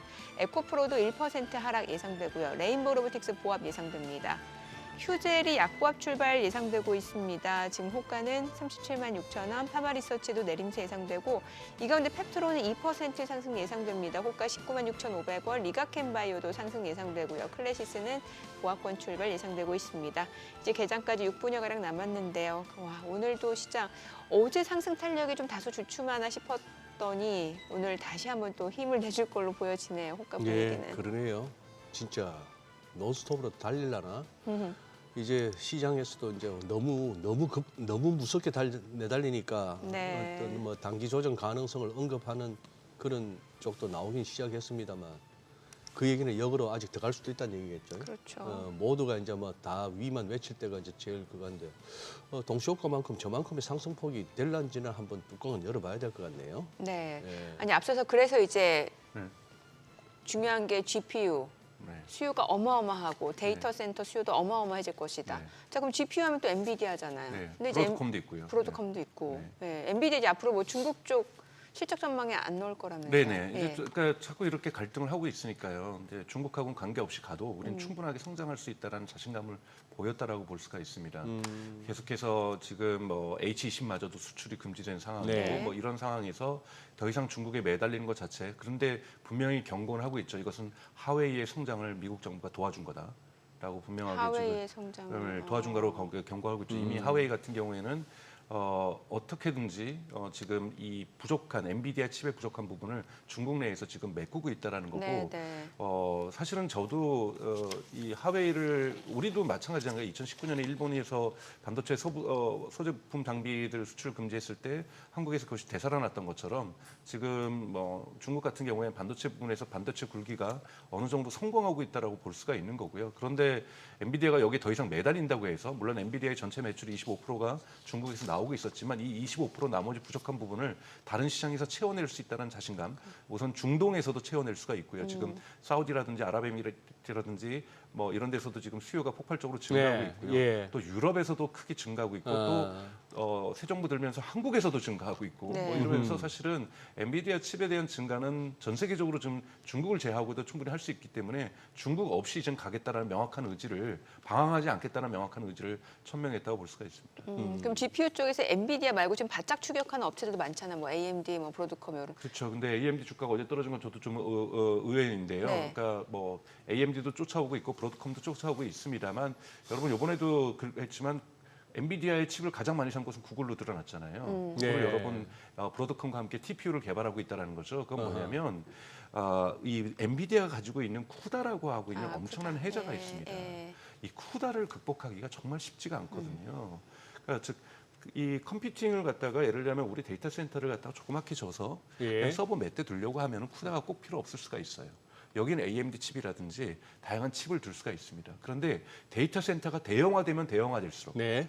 이것들을 연결하기 위해서는 예. 쿠다가 반드시 필요합니다. 아, 그러다 보니까 AI 지금 대형 센터들이 지금 건설되고 있다 보니까 예. 쿠다 없이 가긴 어려운 거예요. 음흠. 그래서 정말로 이 엔비디아의 핵심은 정말 어쩌면 엔비디아의 H100 블랙웰도 아니고 네. 죽었다 깨어나도 쿠다라고 저는 생각이 들어요. 그래요. 그러니까 대형화되면 대형화될수록 어차피 모든 칩은 병렬로 연결돼야 되는데 예. 네. 병렬 연결되는 것을 이렇게 손쉽게 만들어줄 수 있었던 소프트웨어를 만들었다는 것. 그래서 엔비디아의 직원에는 반도체를 설계하는 하드웨어 직원보다 예. 쿠다를 담당하는 소프트웨어 직원이 더 많습니다. 아, 그래요. 그러니까 그만큼 쿠다가 가치가 있다라는 거고 지금 AMD도 쿠다 유사한 제품을 만들고는 있습니다. 네. 굳이 이제 사람들이 그러는 거죠. 개발자들이 구글에 있는 개발자들한테 저 AMD도 좀 배우고 우리 TPU 우리가 만들었는데 TPU 병렬 연결하는 소프트웨어도 좀 배우고 IBM도 사실 저기 인텔도 만들어서 그걸 갖다가 네이버와 같이 그런 쿠다 같은 소프트웨어를 만들고 있거든요. 네. 이걸 좀 같이 배우지 그러면은 저 그거 처음부터 다시 배워야 돼. 그러려면 시간 6개월 걸리는데 지금 저 급하다면서요. 그냥 쿠다 쓸게요. 이런 식으로 이제 개발자들이 태도를 아하. 보여주는 거거든요. 왜냐하면 거기에는 다양한 라이브러리라고 해서 여기에 필요한 기능은 요걸 갖다가 붙이면은 딱 되고 요 기능은 저거 갖다 붙이면 돼서 이런 또 세미나도 엄청나게 많이 합니다. 온라인에서 세미나도 많이 하고 호텔에 불러서 세미나도 많이 하고 그럼 개발자 공부하는 시간 저 다녀오겠습니다 해서 공부도 하고 오고 그래서 더욱더 일을 잘하게 되고 이런 문화가 이걸 깨기가 쉽지가 않은 거죠. 그러니까 정말 엔비디아 칩을 못 구하고 있는 어려운 네이버 같은 경우에는 그래 인텔이랑 우리가 이거 개발자들이랑 같이 쿠다 같은 거 개발해서 우리 데이터 센터에는 우리가 개발한 소프트웨어를 넣자. 이거는 해볼 수가 있어요. 그런데 쿠다보다는 속도가 느릴 수밖에 없거든요. 엔비디아가 만약에 네이버에게 칩을 많이 팔았다라면 그런 고민 안 했을 거예요. 그냥 쿠다 갔을 겁니다. 그러니까 어쩔 수 없는 상황에서는 쿠다하고의 독립선언을 하지만 그냥 쿠다를 갈 수가 있다라면 쿠다를 선택할 수밖에 없는 상황이라는 거죠. 그렇기 때문에 저는 당분간 엔비디아의 아성은 물론 제가 누누이 말씀드리지만 과거에 AI가 없던 시대에서 AI가 있던 시대로 오면서 엔비디아의 매출이 막 2배로 껑충 튀고 3배로 껑충 튀고 이런 일은 없겠지만 네. 엔비디아의 지속적인 상승은 피할 수가 지금 없는 국면이라고 저는 보고 있습니다. 예. 저는 엔비디아 주식은 참고로 안 갖고 있습니다. 그래서 제가 엔비디아를 지금 옹호하는 얘기라고 지금 오해하실 수 있을 것 다만 이제 같아서. 쿠다 생태계에 네. 대해서 말씀을 주신 거고. 네. 예. 이제 조만간 이제 강 박사님도 저희 방송 나와서 이렇게 말씀하시는 그거 화면 요렇게 해가지고 왜 제 단톡방에서 사람들이 탈퇴하지 않을까요? 아, 저도 이거 12개나 곧 있습니다. 올라오겠네요. 아, 이미 네, 그래서 저는 아무런 단톡방을 열지 않았음에도 불구하고 검색을 해보면 강정수 단톡방이 12개나 있어요. 그래서 일단 개장하고 자세히 들어보도록 하겠습니다. 오늘 국내 증시 흐름 확인해 보죠. 개장합니다.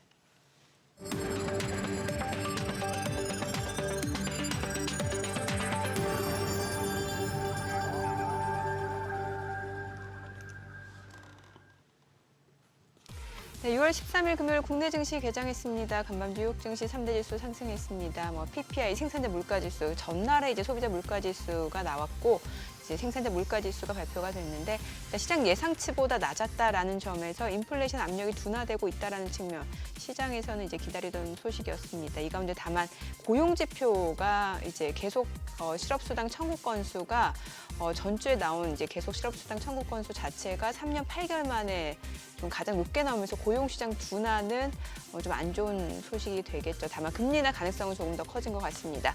자, 이 가운데 오늘 국내 증시 출발지수 보게 되면 상승 출발입니다. 오늘까지 지금 한 8거래일 연속 상승세를 보여주고 있는 상황인데요. 코스피가 0.4% 올라갑니다. 2,931. 그리고 코스닥도 0.39% 올라갑니다. 792포인트죠.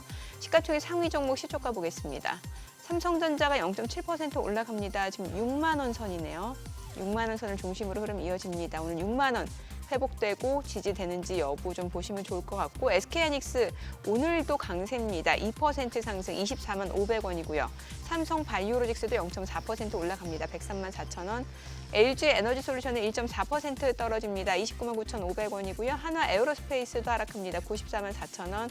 현대차가 1.3% 떨어집니다. 19만 8천 원이고요. KB금융은 0.6% 올라갑니다. 10만 6,550원. 삼성전자 우선주도 상승 중이고요. 기아가 1% 떨어집니다. HD 현대중공업 오늘 많이 올라갑니다. 지금 4% 강세로 43만 6,500원에 거래되고 있습니다. 지금 조선주가 다시 한번 상승을 보여주고 있는 상황이네요. 코스닥 시가총액 상위 종목 시초가도 보겠습니다. 알테오젠 오늘 1% 떨어집니다. 지금 닷새 만에 좀 차익 실현 물량이 나오고 있는 상황이에요. 40만 8,500원이고요.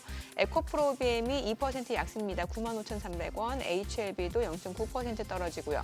에코프로도 2% 하락합니다. 4만 3,900원. 레인보 로보틱스는 보합권이고요. 휴젤이 0.6% 하락합니다. 37만 4,000원이고 파마리서치 보합이고요. 펩트로는 1.2% 올라갑니다. 19만 5,000원. 니가캠바이오, 클래시스, 소포 하락 흐름 이어지고 있는 상황이네요. 오늘 시장에서 특징을 보여주고 있는 섹터 종목들 확인해 보도록 하겠습니다. 오늘 네이버 카카오 흐름 좋습니다. 이제 카카오 같은 경우가 지금 5% 강세, 53,200원이고요. 네이버도 2.5% 상승하면서 20만 4천 원에 거래되고 있습니다. 그리고 이제 NFT 쪽도 흐름 좋습니다. 지금 미투원이 13% 급등하고 있고요. 서울옥션도 6.7% 강세로 1130원 선, 그리고 카카오게임즈 다날도 올라가고요. 지금 컴투스홀딩스도 3% 강세 36,700원, 갤럭시와 머니트리도 4.2% 올라갑니다. 그리고 아톤도 4.2% 강세고요. 위메이드도 4.5% 올라가면서 33,450원에 거래되고 있습니다. 갤럭시 SM도 1.6% 상승합니다. 오늘 NFT 관련주들 흐름 좋고 이제 초전도체 쪽도 좋습니다. 신성 델타테크가 지금 22% 급등합니다. 8만 9천 원 선까지 올라온 상황이고요. 그리고 CCS도 13% 급등합니다. 1,700, 1,800원 선까지 올라왔습니다. 그리고 파워로직스도 12% 급등하네요. 5,300원. 그리고 모비스, 아센디오도 각각 6%, 3.5% 강세고요. 서남 11% 급등합니다. 3,340원 선. 그리고 덕성도 8% 강세입니다. 그리고 보시다시피 비트로테크, 모비스 다 올라갔네요. 오늘 초전도체 쪽 흐름 좋습니다. 인지디스플레이가 2.6% 상승하고요. 원익 P&E가 6.8% 강세 보여주고 있습니다. 오늘 게임주가 좋네요. 넥슨 게임즈가 지금 17% 급등합니다. 17,870원 선. NHN도 6.8% 상승 중이고요. 시프트업도 4.7% 올라가고 위메이드 맥스도 2.6% 상승 중이고요. 지금 컴투스도 1.4% 올라갑니다. NC소프트도 1% 상승, 액토즈소프트도 2.7% 올라갑니다. 자, 그리고 앞서 조선주 좋다는 말씀드렸는데 HD현대중공업뿐만 아니라 HD한국조선해양도 지금 4% 강세로 35만 5천 원 선이고요. HD현대미포도 2.4% 올라갑니다. 삼성중공업도 지금 1.5% 상승으로 17,860원에 거래되고 있고요. 이 가운데 하나오션은 1% 떨어집니다. 자, 그리고 증권주는 오늘도 좋네요. 삼성증권 4.7% 강세 66,800원이고요. 대신증권, DB증권 3% 강세고 키움증권 지금 2.5% 올라갑니다. 그리고 미래에셋증권도 1.4% 상승 흐름 보여주고 있고 한국금융지주도 2% 강세 124,900원 선이죠. 자, 수급 상황 체크해보도록 하겠습니다. 오늘 유가증권 시장에서 개인 투자자는 1,212억 원 매수 우위고요.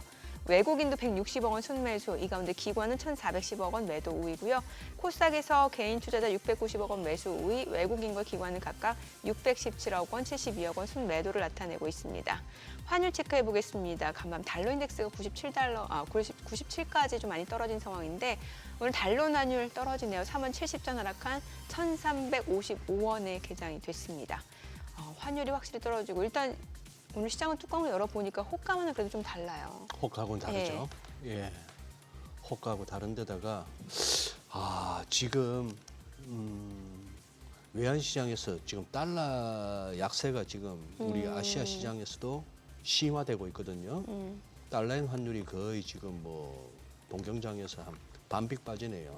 한 0.6엔 정도 빠지고 있고 우리도 그거 한 데다가 유로 튀고 있고 그리고 지금 저도 깜빡했는데 우리 채팅창에 시청자분께서 이렇게 알려주셔갖고 보니까 한 2, 3분밖에 안 됐습니다. 나스닥 선물이 왜 이렇게 급락을 하죠? 그런데 그냥 푹 빠지네요. 푹 빠지는데 지금 뭐 뉴스가 있나 싶어서 찾아보니까 아직까지 이렇게 잡히는 건 없고 네. 그런 상황이라서 우리 시장 뭐 갈 때 가더라도 너무 급하게 왔죠. 지금 그런 상황이라서 지금 여기서는 어쨌거나 조심해야 될 것 같습니다. 어제 막판에 외국인들 또 순매수 확 땡기면서 이렇게 그거 지수를 그러게요. 갖다 플러스 돌린 거는 아무래도 옵션 만기 영향이 있었던 것 같고 하니까 뭐든지 너무 급하게 먹으면 체하는데 네. 그러니 그래요. 일단은 저희 또 이제 강 박사님한테 들었던 예. 얘기는 뭐 엔비디아를 갖고 계신 건 아니지만 그 반도체 수요가 늘어날 수밖에 없기 때문에 또 쿠다 생태계 이제 엔비디아 무한 성장 가능성에 대해서 말씀 주셨고 테슬라도 좀 여쭤볼게요. 네. 테슬라 뭐 워낙 잘 알고 계시니까 하실 말씀 많으신 것 같은데 네. 이제 로보택시 뭐 머스크가 직접 자기가 타보겠다도 했고 네. 22일 시작하는 걸로 얘기를 했는데요. 아직은 또 그러니까 원래 12일 날 시작한다라고 얘기했던 건 네. 로이터의 보도였던 거고요. 맞아요. 네. 언론의 보도였던 거고 일론 머스크는 22일 날 한다라고 얘기를 했고 그것이 테슬라의 공식 발표는 아니기 때문에 또 22일이 아닐 수도 있습니다. 네네. 그런데 이제 보셔야 될 것은 뭐냐면 이미 여러분 영상 보셨지만 이미 돌아다니고 있죠. 네. 이건 지금 직원들이 타고 있는 거고요. 네. 앞자 운전석에 운전사가 타고 있지 않다는 것이 이미 나타나고 있고 일론 머스크도 얘기했고 대부분 이거를 소프트 런치라고 얘기를 합니다. 즉, 소프트 런치. 그러니까 저 오스틴 시장 나오고 네. 뭐 텍사스 주지사 나오고 네. 일론 머스크 나와가지고 자 이 테이프 이렇게 쫙 들고서 가위 끊고 자 달려봅시다 이렇게 딱 끊고서 막 빤빠레 올리고서 막 로보택시 출발 이렇게 하지는 않겠다는 뜻이에요. 그건 아니다. 그렇게는 안 하고 조용히 출발할 수밖에 없습니다. 왜냐하면 여기서도 계속 얘기하지만 안전하거든요. 그렇죠. 지금 예측 불허의 상황이 너무나도 많습니다. 그렇죠. 기술적인 예측 불허가 예. 아니라 여기 지금 유튜버들은 트래픽 나온다고 얼마나 많이 가 있겠어요.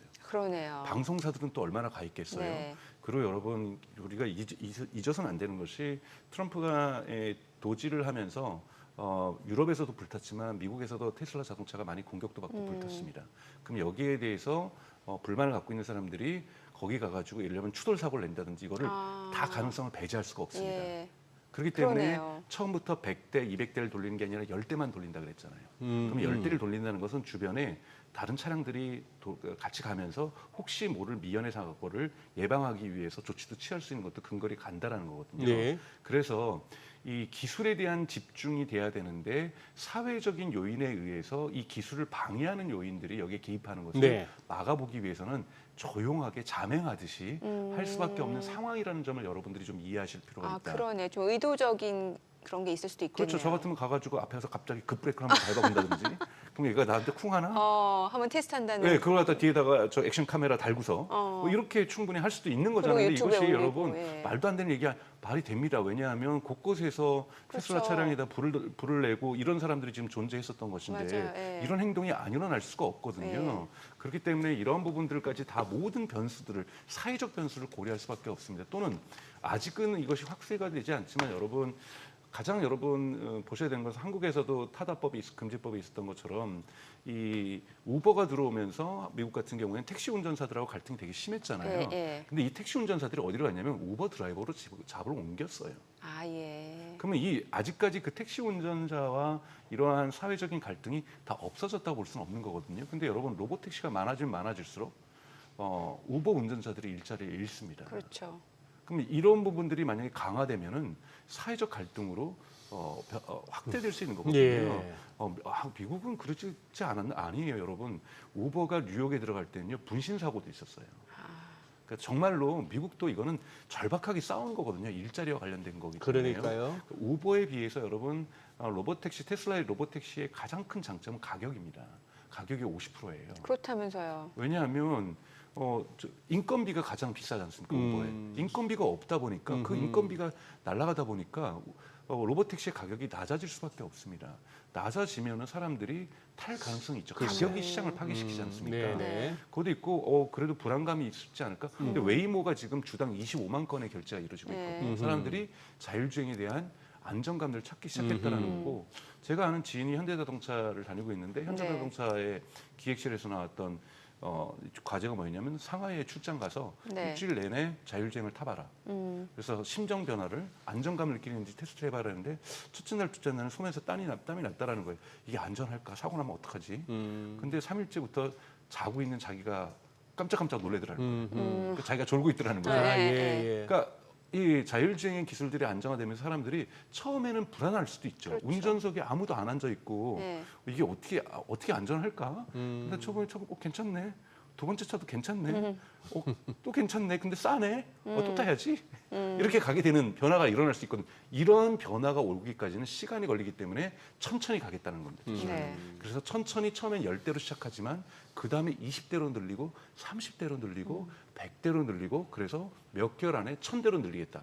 1000대로 늘린다라는 건 그 순간은 우버가 붕괴되는 겁니다. 아하. 왜냐하면 오스틴에 약 3,000대가 넘는 예. 이 매일매일 예. 우버 차량이 되고 있는데 네. 1,000대가 다닌다라는 거는 3,000대가 견딜 수가 없다라는 거거든요. 그런 부분에서 천천히 가겠지만 파괴를 간다라는 것은 그만큼 이 제약 조건도 많고 그 사이에 또 법안도 또 다른데 규제도 많이 통과가 돼야 되는 거기 때문에 네. 이런 부분에서 여러분 테슬라가 대단히 역사적인 어떤 로봇택시를 시작함에도 불구하고 하루아침에 천지가 개벽하면서 바뀌지는 못한다.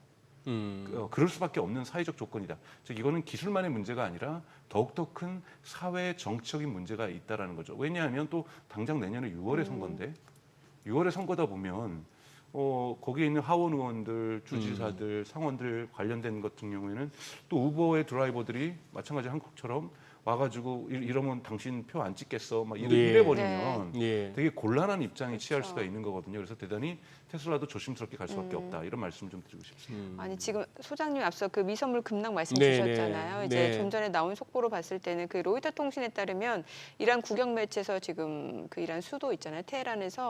테헤란 북동쪽에서 큰 폭발음이 들렸다. 네, 이게 그러니까. 아마 예. 이스라엘 공군이 이란을 공습한 것으로 추정된다라는 소식이 나오면서 이 지정학적 리스크가 좀 부각이 되는 것 같네요. 결국 저것도 회색 코뿔소였는데 이스라엘이 이란을 때리는 거. 네네. 그래서 어제만 하더라도 트럼프 대통령이 저 관련해서 또 언급이 있었거든요. 맞아요. 안 네. 했으면 좋겠다 하는 예. 내용이었 그런 뉘앙스로 했는데 결국 이스라엘이 움직이네요. 움직이니까 유가 뛰고 지금 그거 하는데 이 지금 이제 우리 지수까지도 영향을 받는 상황이고 좀 내릴 듯 하던 환율도 그냥 다시 그냥 맞아요. 예. 다시 위로 튀어버리는 그런 상황이 됐습니다. 이런 거는 참 우리가 이런 변수는 주식 하시는 분들에게 예측하기 아마 어렵죠. AI도 힘들걸요.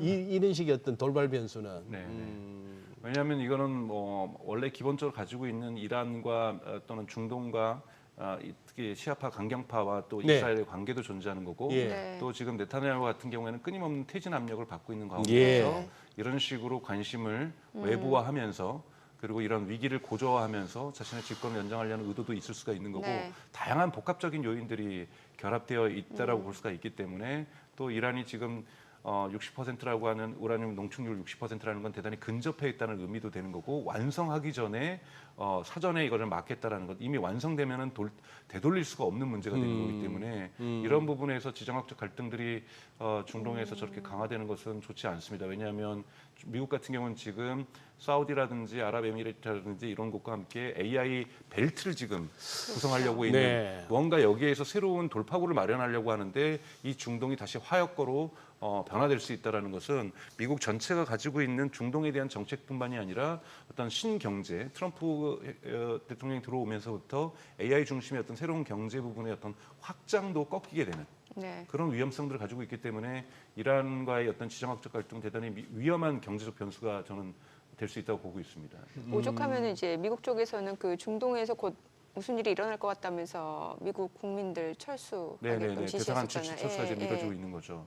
그래서 정말 그러니까 이 전체적으로 미국의 내년 선거도 있고 미국의 경제 상황을 봐서 뭔가 하반기에는 탄력을 받으면서 네. 뭐 미국 경제가 성장하고 또 저기 연준의 이자율도 내려가고 S&P도 다시 상승 국소를 튀면서 그러면서 이제 내년 6월을 맞아야 지금 트럼프 행정부로서는 좋은 국면을 맞이할 수가 네. 있거든요. 그래서 관세 협상도 7월 달에 대부분 다 마무리가 되고 그래서 이 여름을 지나면서는 특히 크리스마스철이 다가오고 땡스기빙 데이가 다가오는 연말을 향해서는 좋은 시장의 신호들이 쏟아져 나와야 네. 좋은 인상을 가지고 트럼프가 자기네 강한 어떤 이 지지세를 강하게 갈 수가 있죠. 내년 중간 선거에서 지게 되면 트럼프는 2기 집권에다가 예. 중간 선거까지 지면은 나머지는 정말 완전한 레임덕으로 빠질 수가 있습니다.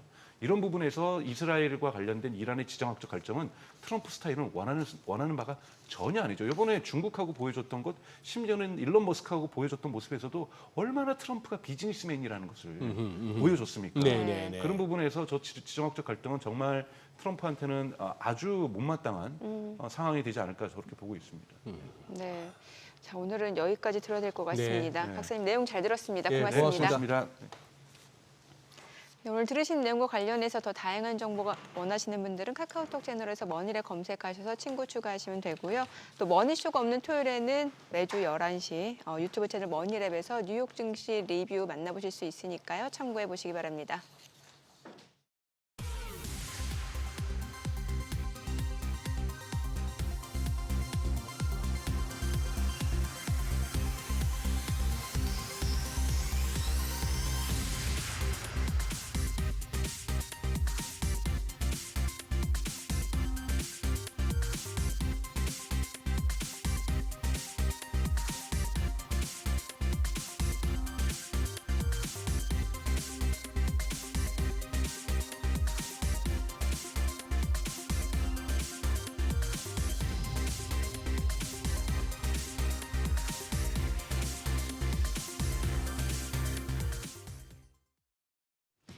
이 시각 시황입니다. 자, 상승 랠리 여기까지인 걸까요? 지금 중동발 긴장감이 고조되면서 양 지수가 오늘은 하락하고 있습니다. 이렇게 되면 8거래일 만에 약세인데요. 코스피가 0.49% 내리면서 지금 2,905포인트 가리키고 있고요. 코스닥도 1.25% 약세 보여줍니다. 779포인트에서 움직임 보여주고 있습니다.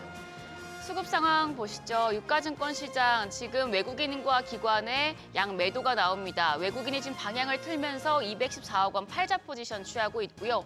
기관이 현재 3천억 원 가까운 매도 우위 보여집니다. 이런 가운데 개인만 홀로 3,123억 원 순매수하고 있습니다.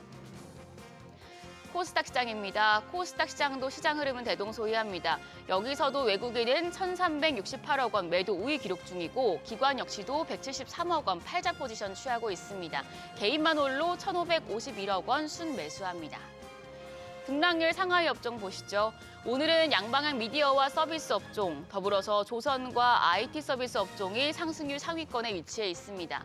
반면 항공과 전자제품, 손해보험 업종은 하락하는 것으로 집계됩니다.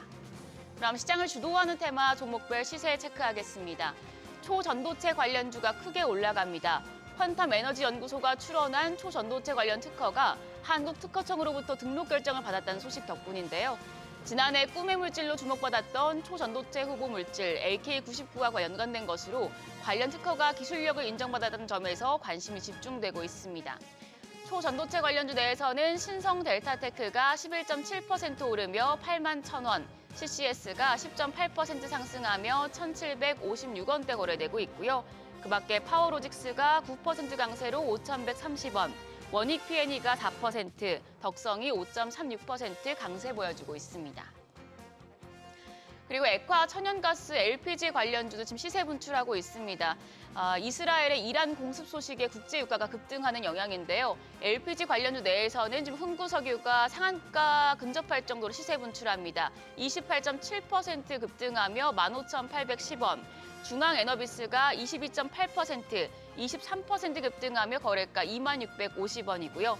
극동유화가 7.5%, SK가스가 2.78% 강세로 22만 1,000원대, 그리고 S오일까지도 3.89% 상승합니다. 61,400원에 거래되고 있습니다.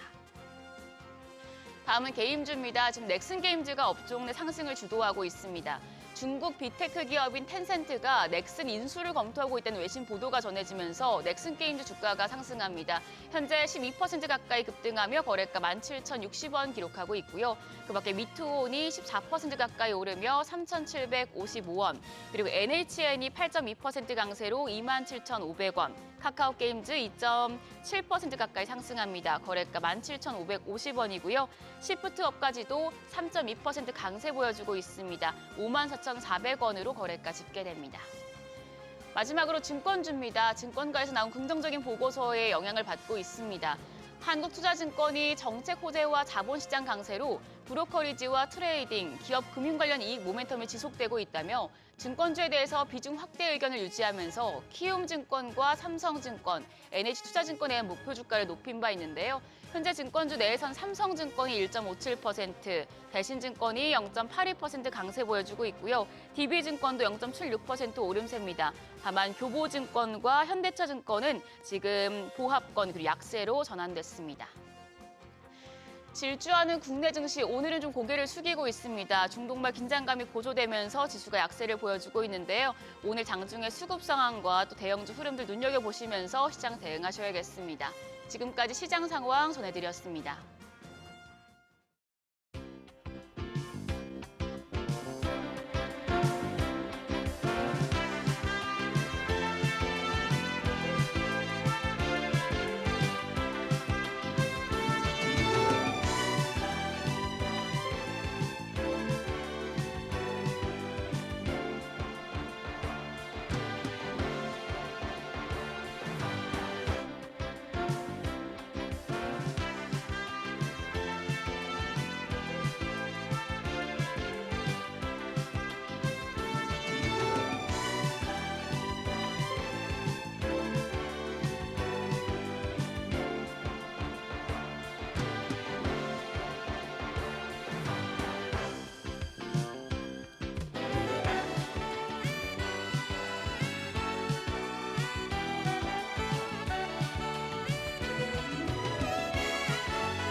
네, 지난달 신규 상장한 대부분 기업들이 높은 상승률을 보여주면서 IPO 시장에 자 이제 다시 다 관심을 줘야 될까 한번 그런 시점이 됐습니다. 오늘 지금 이제 시장이 급락하고 네. 뭐랄까요, 지금 살펴야 될 재료는 많습니다만 뭐 저희가 준비한 내용이기 때문에 한번 전화 연결 통해서 이 IPO 시장 동향 살펴보겠습니다. 네. 네, 백세미나 네. 우리 재원석 네, 기사님. 안녕하세요. 예, 안녕하세요. 예. 네. 그래요. 지금 그동안에 이렇게 참 뭐 많이 침체됐었던 IPO 시장, 저희들도 IPO 쪽은 안 다룬 지가 꽤 됐었는데 근데 지난달 상장 첫날 뭐 공모가 대비 2배 상승하는 종목들도 보이고 최근에 이쪽 IPO 시장 동향 한번 알려주시죠. 네, 30일 한국거래소에 따르면 5월 국내 증시에 입성한 새내기주 총 8곳의 상장 첫날 주가 평균 상승률이 93.82%로 집계되었는데요. 이는 전월 대비 77.9%포인트나 급등한 수준입니다. 신규 상장 종목별로 살펴보면 지난 9일 코스닥 시장에 입성한 친환경 에너지 기업인 원일 T&I가 165.93%로 상승폭이 가장 컸으며 나우 로보틱스는 126.47% 상승을 기록했습니다. 또한 이뮤논시아와 바이오 비주도 공모가 대비 2배 상승을 기록했습니다. 지난 1분기까지 국내 증시에 입성한 새내기주들은 상장 첫날 급등하더라도 이튿날부터 반락하는 경우가 많았지만 5월에는 단기 상승에 그치지 않고 성장세를 지속한 모습인데요. 특히 이달 유일한 코스피 상장사인 달바글로벌이 흥행에 성공하면서 IPO 시장에 대한 투심이 회복됐다는 평가가 나오고 있습니다. 네, 사실 오늘 같은 날은 이제 중동의 지정학적 리스크가 부각되면서 국내 증시가 좀 많이 떨어지고 있는 상황이긴 합니다만 또 IPO 시장 같은 경우는 좀 별개로 일단 투자자들 관심이 높을 수밖에 없을 것 같습니다. 지금 본격적으로 상장 준비에 나서고 있는 기업들도 많다면서요. 네, 그렇습니다. 이달 초 DN솔루션즈와 롯데글로벌 로지스 등 IPO 시장 대형급 기업들이 연이어 상장을 철회하면서 꺾였던 공모주 시장 분위기가 개선되자 대형급 IPO 기업들이 본격적인 상장 채비에 나서고 있는데요. 이가탄, 메이킨 등의 제조사로 유명한 명인제약은 지난달 30일 거래소에 코스피 상장 예비심사 신청서를 청구했고 아기상어 지식재산권으로 잘 알려진 더 핑크퐁 컴퍼니도 코스닥 상장을 위한 예비심사를 청구했습니다.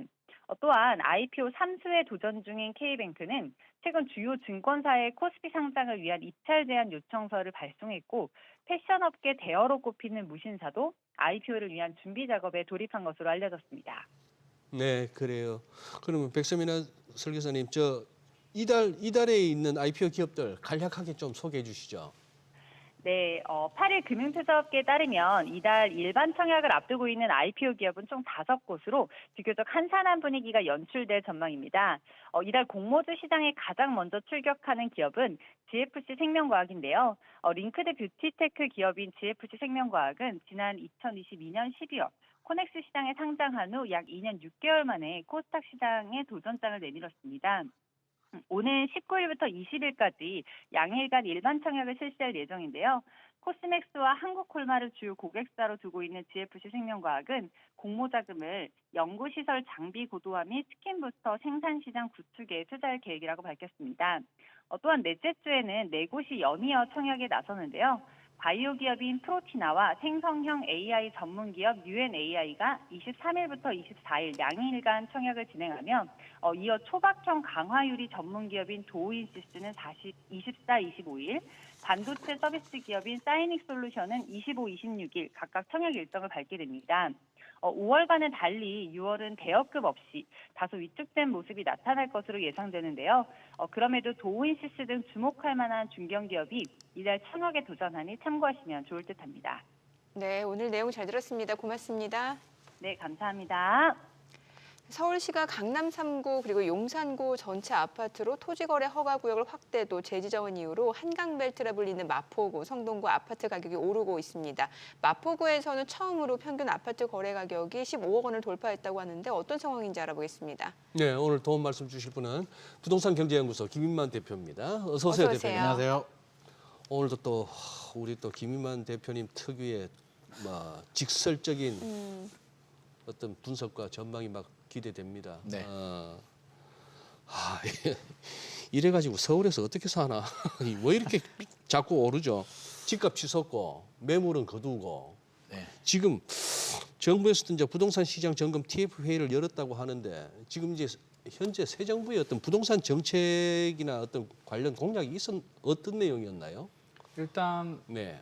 구체적으로 지금 기조가 발표되진 않았고요. 네. 후보 시절에 예. 했던 말씀을 종합해 보게 네. 되면 세금으로는 집값 잡지 않겠다.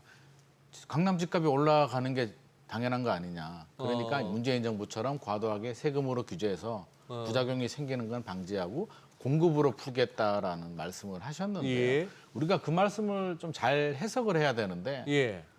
세금 규제 안 하고 공급만으로 해결할 거야라고 보면 안 되고 원론적인 얘기를 한 것 같습니다. 네. 공급은 10년 정도 오랜 시간이 걸리기 때문에 세금 규제를 푼다는 게 아니라 지금 있는 세금 규제는 그대로 내버려 두게 되고 추가 강화되는 세금은 상황을 보고 판단하겠다는 의미이지 예. 그걸 안 하겠다라고 이제 우리가 단정 지으면 안 될 것 같고요. 예. 일단 지금 부동산 시장이 서울 강남 중심으로 굉장히 급등하고 있는 상황인데 네. 뭐 이재명 랠리가 시작이 됐다라는 얘기를 합니다. 주식시장 같은 경우는 랠리가 시작되면 괜찮은데 부동산은 사실 좀 문제가 되잖아요.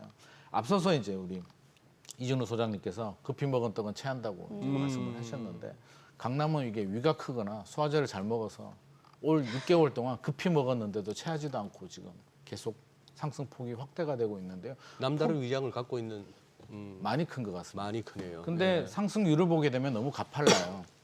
이번 주 6월 9일자 이제 조사 결과인데 한국 부동산원 주간 매매 가격 지수 변동률을 보면 서울이 0.26%까지 올라갔습니다. 지난주가 0.19%고요.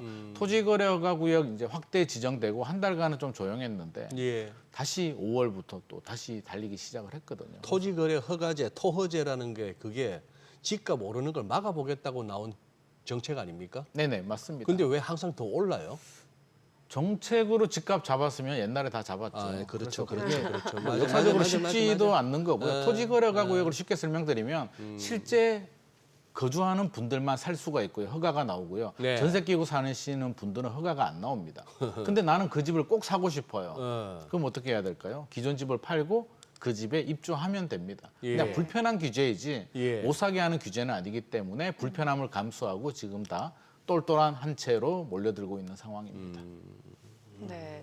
지금 뭐 속보로 지금 화단에 나오고 있습니다만 지금 이스라엘 이란 선제 공습과 관련해서 트럼프 이제 강요회의를 소집했다라는 CNN 보도가 있네요. 그러네요. 예. 조금 뭐 다급하게 돌아가는 상황 같습니다. 네. 뭐 어느 정도 예상은 이제 트럼프 대통령도 했었던 것 같은데 일단 사실 막- 어젠가요, 예. 그저께인가요? 그 뭐 이라크 주재 미 대사관에 다 철수시키고 철수시키고 뭐 바레인이나 예. 그쪽에 중동 지역에 이제 필수 인력이 아니면은 철수하라 했는데 네.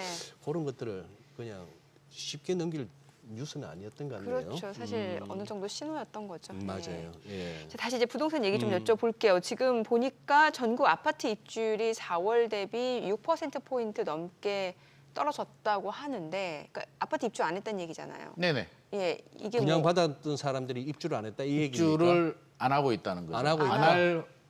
안 할 분위기다. 그러니까 안할 건설 분위기다. 업체들한테 예. 설문조사를 했는데 예. 아무래도 우리 아파트 새로 지었는데 사람들이 입주 많이 안 할 것 같아. 음. 입주 잘할 것 같아를 조사한 게 이 결과인데 네. 6%포인트 떨어졌다고 나오니까 많은 분들이 아니 앞서서 뭐 이게 급히 먹은 떡 체하지도 않는다고 했는데 이게 왜 입주를 안 하냐라고 그러게요. 하는데 전국입니다. 전국. 전국. 우리가 예. 전국을 눈여겨봐야 되는데 부동산원 통계를 보더라도 전국은 0%입니다. 서울만, 서울 또 서울만. 한강 벨트만 뜨겁습니다. 지방 같은 경우 이제 전국이라고 한다면 네. 지방이 더 많은데요. 그러네요. 미분양도 많고요. 경기 침체 우려에 일단 거래가 안 되다 보니까 기존 집이 안 팔리니까 입주를 못 합니다. 그래서 그런 것 때문에 떨어지는 거고요. 서울 수도권은 80%가 넘습니다. 그래서 지방은 60%대, 서울 수도권은 80%대니까 전혀 다른 지역이다. 그러게요. 어떻게 보면 지방에 계시는 분들은 그런 얘기도 합니다. 이게 대한민국 맞나? 같은 대한민국인데 전혀 다른 나라에 살고 있다라고 얘기를 할 정도로 괴리감이 굉장히 큰 상황입니다. 지금 안 그래도 저 국민 추천제를 시행하고 있던데 장차관 네네. 제가 김인만 대표님 이 부동산 정책 주무부서에 그쪽으로 추천하면은 잘 해내실 자신이 있으세요? 그런 자리 가면은. 아 그런 자리 가면은요 네. 일단 가기가 어려울 것 같고요. 아니 지금 이런 줄이 너무 깁니다. 이런 자리에서 뭐 정책 갖고 해결될 것 같으면 이미 됐죠. 이런 식의 아주 속 시원한 비평은 잘해 주시는데 네. 그래 앉혀드릴게요. 앉혀드리면 해결하실 수 있으세요? 제가 부동산. 가도 못 잡을 것 같습니다. 역시 솔직하시네요. 네. 예. 이거 저보다 더 똑똑하신 분들이 정책을 만듦에도 불구하고 혹시 지금 못 잡고 있기 때문에. 여순 임금이 온들 되겠습니까? 그러니까요. 쉽지 않은 상황입니다. 지금 이게 대한민국의 어떻게 보면 구조적인 문제, 경기 침체, 저성장으로 불안하니까 똘똘한 지역을 찾고 있는 현상에 입주 물량 부족에 뭐 모든 현상들이 지금 다 맞물려 있는 어떻게 보면 이 불안함의 상징이 강남 집중 현상으로 지금 결집이 되고 있기 때문에 국민들이 불안하다. 지금 아니면 나는 못 살 것 같아라는 마음을 안심시키기에는 대통령 말이 맞습니다. 공급을 많이 공급해주면 되는데 주택 공급을 많이 해주면 되는데 사실 그게 10년, 15년 걸리기 때문에 현실적으로 어려운 부분이고요. 사람은 없고 들어와서 살 사람 없는 지방에만 공급이 늘던데요. 그게 지금 문제가 사실은 서울은 집이 부족한 게 아니고요. 수요가 과잉입니다. 사람이 너무 많습니다. 그래요. 지방에서도 서울 또 모든 자금이 다 서울 한강벨트로 들어오기 때문에 수요를 분산하고 자본을 분산하지 않는 한 현실적으로 막기는 어려울 것 같습니다. 그러니까. 마포구, 성동구 제가 오프닝에 말씀을 드렸는데 지금 평균 거래 가격이 많이 올랐는데 보니까 15억 원을 넘어섰다고 합니다. 왜 이렇게 이게 토지거래 허가 구역 지정 때문에 그런 거예요? 왜 그런 거예요? 풍선 효과도 있는 풍선 거고요. 효과. 일단 강남 3구, 용산구가 크게 올랐는데 토지거래가 구역 지정했음에도 불구하고 올라갔잖아요. 예. 일단 같은 집에서 형님이 먼저 달리기 시작하면 동생도 따라서 달리게 되어 있습니다. 형님 키가 커지면 동생도 따라서 키가 크는 거거든요. 그래서 수요들이 그나마 똘똘한 지역인 성동, 마포, 강동, 뭐 동작 이런 지역들로 지금 열심히 유입이 되고 있는 상황이고요. 평균의 함정에 빠지면 안 되는데 평균이 15억이라고 해서요. 15억은 들고 현장에 가서 내 마음에 드는 집 살려고 하면 마음에 드는 못 집들은 한 산다는 25억 정도 합니다. 평균 학교 다닐 때 반평균이 75점이면 엄마 나 75점 맞았어. 야단 맞습니다. 95점 100점은 맞아야 되는데 우리가 평균의 함정에 빠지면 그런 실수를 할 수도 있기 때문에 평균이 15억이면 실제로 역세권에 학교가 있는 주거 환경이 좋은 아파트들은 지금 한 25억 정도 하고 있는 상황입니다. 전용 84입니다. 마포구 성동구 말씀하시니까 그러네요. 참 평균이라고 하셨는데 네. 마포구 마포구에 그래 공덕 사거리에서만 보는 거 하고 그렇습니다. 또 마포가 굉장히 크잖아요. 크죠. 뭐 신수동이나 이런 데 가면 예. 또 구축 아파트들은 또 뭐 10억대도 충분히 있거든요. 그래서 그러니까. 평균을 내니까 이런 결과가 나오는 것이고요. 그래서 자 그러면 이제 실제로는 훨씬 더 마포구하고 높다. 성동구가 또 이제 집값이 또 떠요. 네. 그러면 김인만 대표님 보시기에 또 저 같은 필부도 그냥 충분히 예상할 수 있는 게 그럼 서울시는 다시 또 토호제 또 끄집어내겠네요. 그 두 지역에. 지금 서울시는 검토하고 있다고 이제 얘기를 하고 있는 거고요. 아마도 지정이 될 것 같습니다. 오세훈 서울시장께서 이제 사실은 카드가 없습니다. 토호제가 효과가 있어서 지정하면 집값이 안정이 되는 게 아니라 집값은 올라가는데 서울시가 동원할 수 있는 카드가 토지거래가 구역밖에 없다라고 지금 판단을 하고 있기 때문에 추가 지정을 한다는 건데 아니 효과도 없는데 그냥 냅두지 그걸 뭘 자꾸 지정했다 풀었다 하는 거예요? 애가 공부를 안 하니까요. 일단 야단도 치고요. 뭐 방문도 걸어 잠그고 지금 모든 걸 하고 있는데 부모님은 일단 야단을 치고 애가 방에서 안 나오면 공부하는 줄 공부하겠지라고 이제 알죠. 생각을 하는데 애는 자고 있거든요. 그렇죠. 그래서 딴짓하고. 실제로 부모하고 마음하고 다르게 움직이는데 부모 마음은 그래도 규제를 하고 싶은 것 같습니다. 가만히 있을 수는 없으니까. 어떻게 가만히 있습니까? 가만히 있으면 이제 속이 이제 천불이 나기 때문에 어떻게든 규제를 해야 되는 부분인데 바르게 이끌어야 되니까요. 근데 시장은 또 그렇게 움직이지가 않는다는 게 지금 딜레마인 것 같습니다. 그렇죠. 이게 사실 토지거래 허가구역이라는 것 자체가 여러 가지 역효과, 풍선 효과가 있고 실제로 그 지역에 묶인 그 매물 같은 경우는 오히려 팔려는 사람들이 다시 매물을 걷어들인 현상이 나타나고 있고 최근에 성동구 쪽에서도 그렇다면서요. 그렇습니다. 토지거래가 구역으로 지정되게 되면 강남 3구, 용산구 모든 아파트가 지정이 됐는데요. 네. 일단 주민들은 불편합니다. 자본주의 사회에서 내 집에 입주를 반드시 해야 되는 불편함을 감수해야 되고요. 전세 낀 매물은 거래가 안 되다 보니까 어떤 현상이 생기냐면 매물이 줄어듭니다. 네. 매물은 줄어드는데 사려고 투자하시는 분들은 여전히 풍부하게 버티고 있는 상황이기 때문에 오히려 집값이 올라가거든요. 강남 3구, 용산구 한 달 숨고르기 하다가 지금 튀어오르고 있는데 마포, 성동 지역들 토지거래구역 지정하면 역시 한 달 주춤하다가 다시 튀어오르기 때문에 규제가 만능은 아닌 것 같은데 쓸 수 있는 카드는 없다는 게 가장 고민인 것 같습니다. 그래요. 김 대표님. 네. 작년에 저희 요 부동산 요 코너에서 자주 언급됐던 게 이제 로또 청약. 네. 로또 청약 뭐 그런 그거였는데 이제 그러면 무순위 청약제도 개선안 네. 또 이게 또 그저께부터인가 10일부터 11일부터입니다. 시행됐다고요? 시행됐습니다. 네. 그러면 이제 로또 청약 소위 말하는 요 줍줍 이거 이제 무주택자만 가능해졌다. 맞습니까? 네네. 이게 뭐 작년에 300만 대 1 동탄역에 있는 예. 롯데캐슬 아파트가 300만 대 1이 나와서 예. 이제 저도 넣었는데 떨어졌습니다. 300만 대 1은 안 되더라고요. 한번 기대해봤는데 그런 운은 없는 것 같습니다. 사실은 안 되는 거죠. 이게 로또와 같은 확률인데 저는 이게 평행 이론 아닌가 하는 생각도 듭니다. 왜냐하면 2023년 이전에는 이제 원래 규제를 했습니다. 원래 무주택자들만 해당 지역에 거주하시는 분들만 줍줍 청약이 가능했는데 그때 기억나실 겁니다. 둔촌주공, 올림픽파크 포레온 미계약이 나면서 네.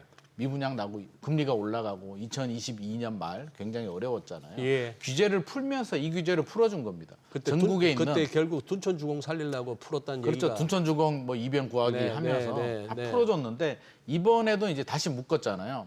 첫 번째 묶고 나서 시작하는 단지가 올림픽파크 포레온입니다. 이번에 4개 단지 로또가 또 나오는데 하필이면 또 올림픽파크 포레온이 묶을 때도 올림픽파크 포레온, 풀 때도 올림픽파크 포레온. 이번에 4개 물량이 나오니까 자격 요건 되시는 분들은 저는 요건이 안 돼서 못할 것 같고요. 한번 무주택자들 한번 도전해 보셔도 좋을 것 같습니다.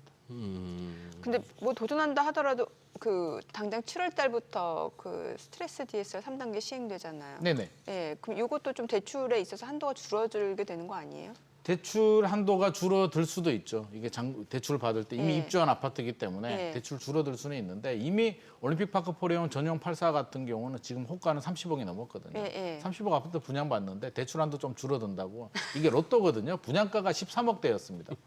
저 같으면 대출 한도 안 나오면은요. 예. 우리 앵커님한테 좀 빌려달라고도 해서라도 아, 어떻게든 한번 해볼 것 같습니다. 여기저기 끌어서. 근데 실제적으로 경쟁이 굉장히 치열하기 때문에 그냥 집어넣는 거지 설마 이걸 기대하고 미리 돈 빌리시면 안 될 것 같고요. 당첨 문자 받고 돈을 네. 빌리시는 게 좋을 것 같습니다.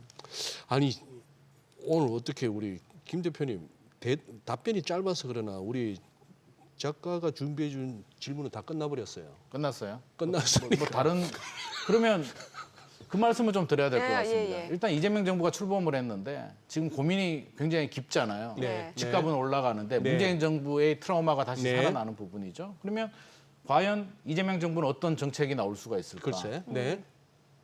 세금 규제 안 해. 공급으로 잡겠다라고 했는데 현실적으로 이제 어려운 부분이고요. 네. 그러면 지금 어떤 카드가 나올까? 앞서서 이제 국토부 차관 주재로 TF 회의를 했다라고 했는데 나올 수 있는 카드가 굉장히 제한적입니다. 일단은 만약에 나온다면 서울시가 먼저 토지거래가구역을 확대 지정을 할 수는 있을 것 같고요. 네.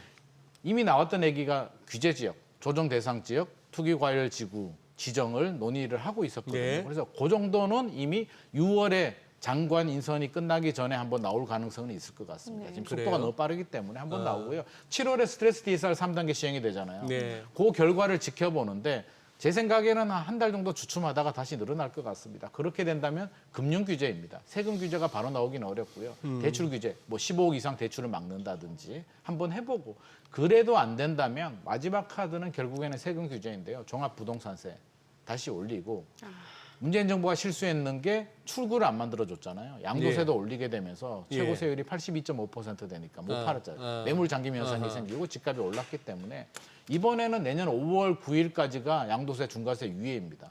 그거를 내년부터는 중과세 할 테니까 빨리 팔어. 종부세 올리고 압박하고 출구를 만들어주는 전략이 마지막에는 나올 것 같습니다. 그래요. 네, 오늘 여기까지 듣겠습니다. 잘 들었습니다. 고맙습니다. 네, 감사합니다. 고맙습니다.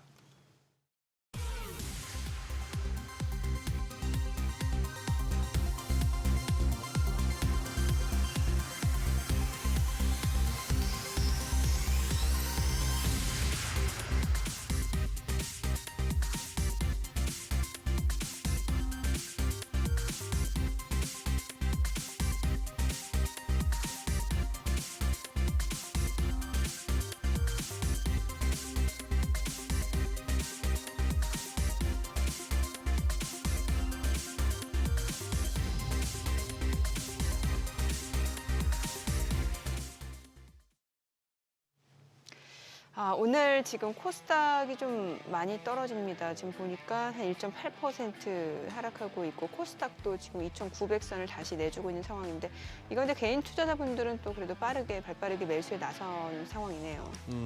예, 그러네요. 이게 이제 저가 매수 저 밑에 대놓은 게 되는 건지 아니면 지금 공격적으로 사고 계신지는 모르겠습니다만, 예, 어쨌거나 우리 개인들은 굉장히 용감하다고 봐야 되겠고. 근데 뭐 또 유가가 지금 중동 지정학적 리스크로 유가가 또 많이 오르니까 또 정유주들이 또 정유주들이 올라가네요. 뛴다. 예. 그 정유주 갖고 계신 분들이야 좋은 얘기겠지만 네. 유가 뛰는 게 우리나라 같은 데는 절대 뭐 비산유국 입장에서는 좋을 게 없죠. 그렇죠. 예. 예, 뭐 사실 어제 나온 미국의 PPI도 마찬가지였습니다. 뭐 좋다고는 했는데 CPI하고 비슷하게 전월치 그 낮았던 그게 자꾸 이렇게 상향 조정되고 있어가지고 네. 이 와중에 만약에 유가가 꿈틀거리게 되면은 또 향후 그렇죠. 또 인플레 지표가 또 달라질 수가 있겠죠. 예. 일단 뭐 시장이 그동안 사실 어느 정도 좀 쉬지 않고 올라온 상황에서 맞습니다. 타이밍이 좀 공교롭게 네. 이제 중동 쪽에서 이런 이스라엘, 이란 선제 공습 소식이 나오다 보니까 지금 오히려 또 안전자산 쪽으로 지금 자금이 좀 몰리네요. 지금 금 가격이 올라가고 있는 상황이고 또 달러 환율도 지금 다시 한번 지금 10원 넘게 올라가고 있는 상황이에요. 그러네요. 예. 1365원대까지 올라왔고 어쨌거나 이 2900대 안착 여부를 갖다가 네. 우리가 지금 이제 한번 확실한 체력이 되고 음. 그럴 만한 펀더멘털인가를 한번 확인하는 그렇죠. 그런 이번 주말 장거습니다. 뭔가 좀 테스트하는 과정이 있긴 있어야 네, 되죠. 네. 네, 저희 방송 중에 전해드린 내용과 관련해서 모든 투자 판단의 책임은 투자자분들께 있다는 점 알려드립니다. 네, 세상의 모든 돈 되는 정보 머니쇼 오늘은 여기서 인사드리겠습니다. 여러분의 모든 경제 SBS 비지가 함께하겠습니다. 저희는 다음 주 월요일 오전 8시에 다시 찾아뵙겠습니다. 고맙습니다.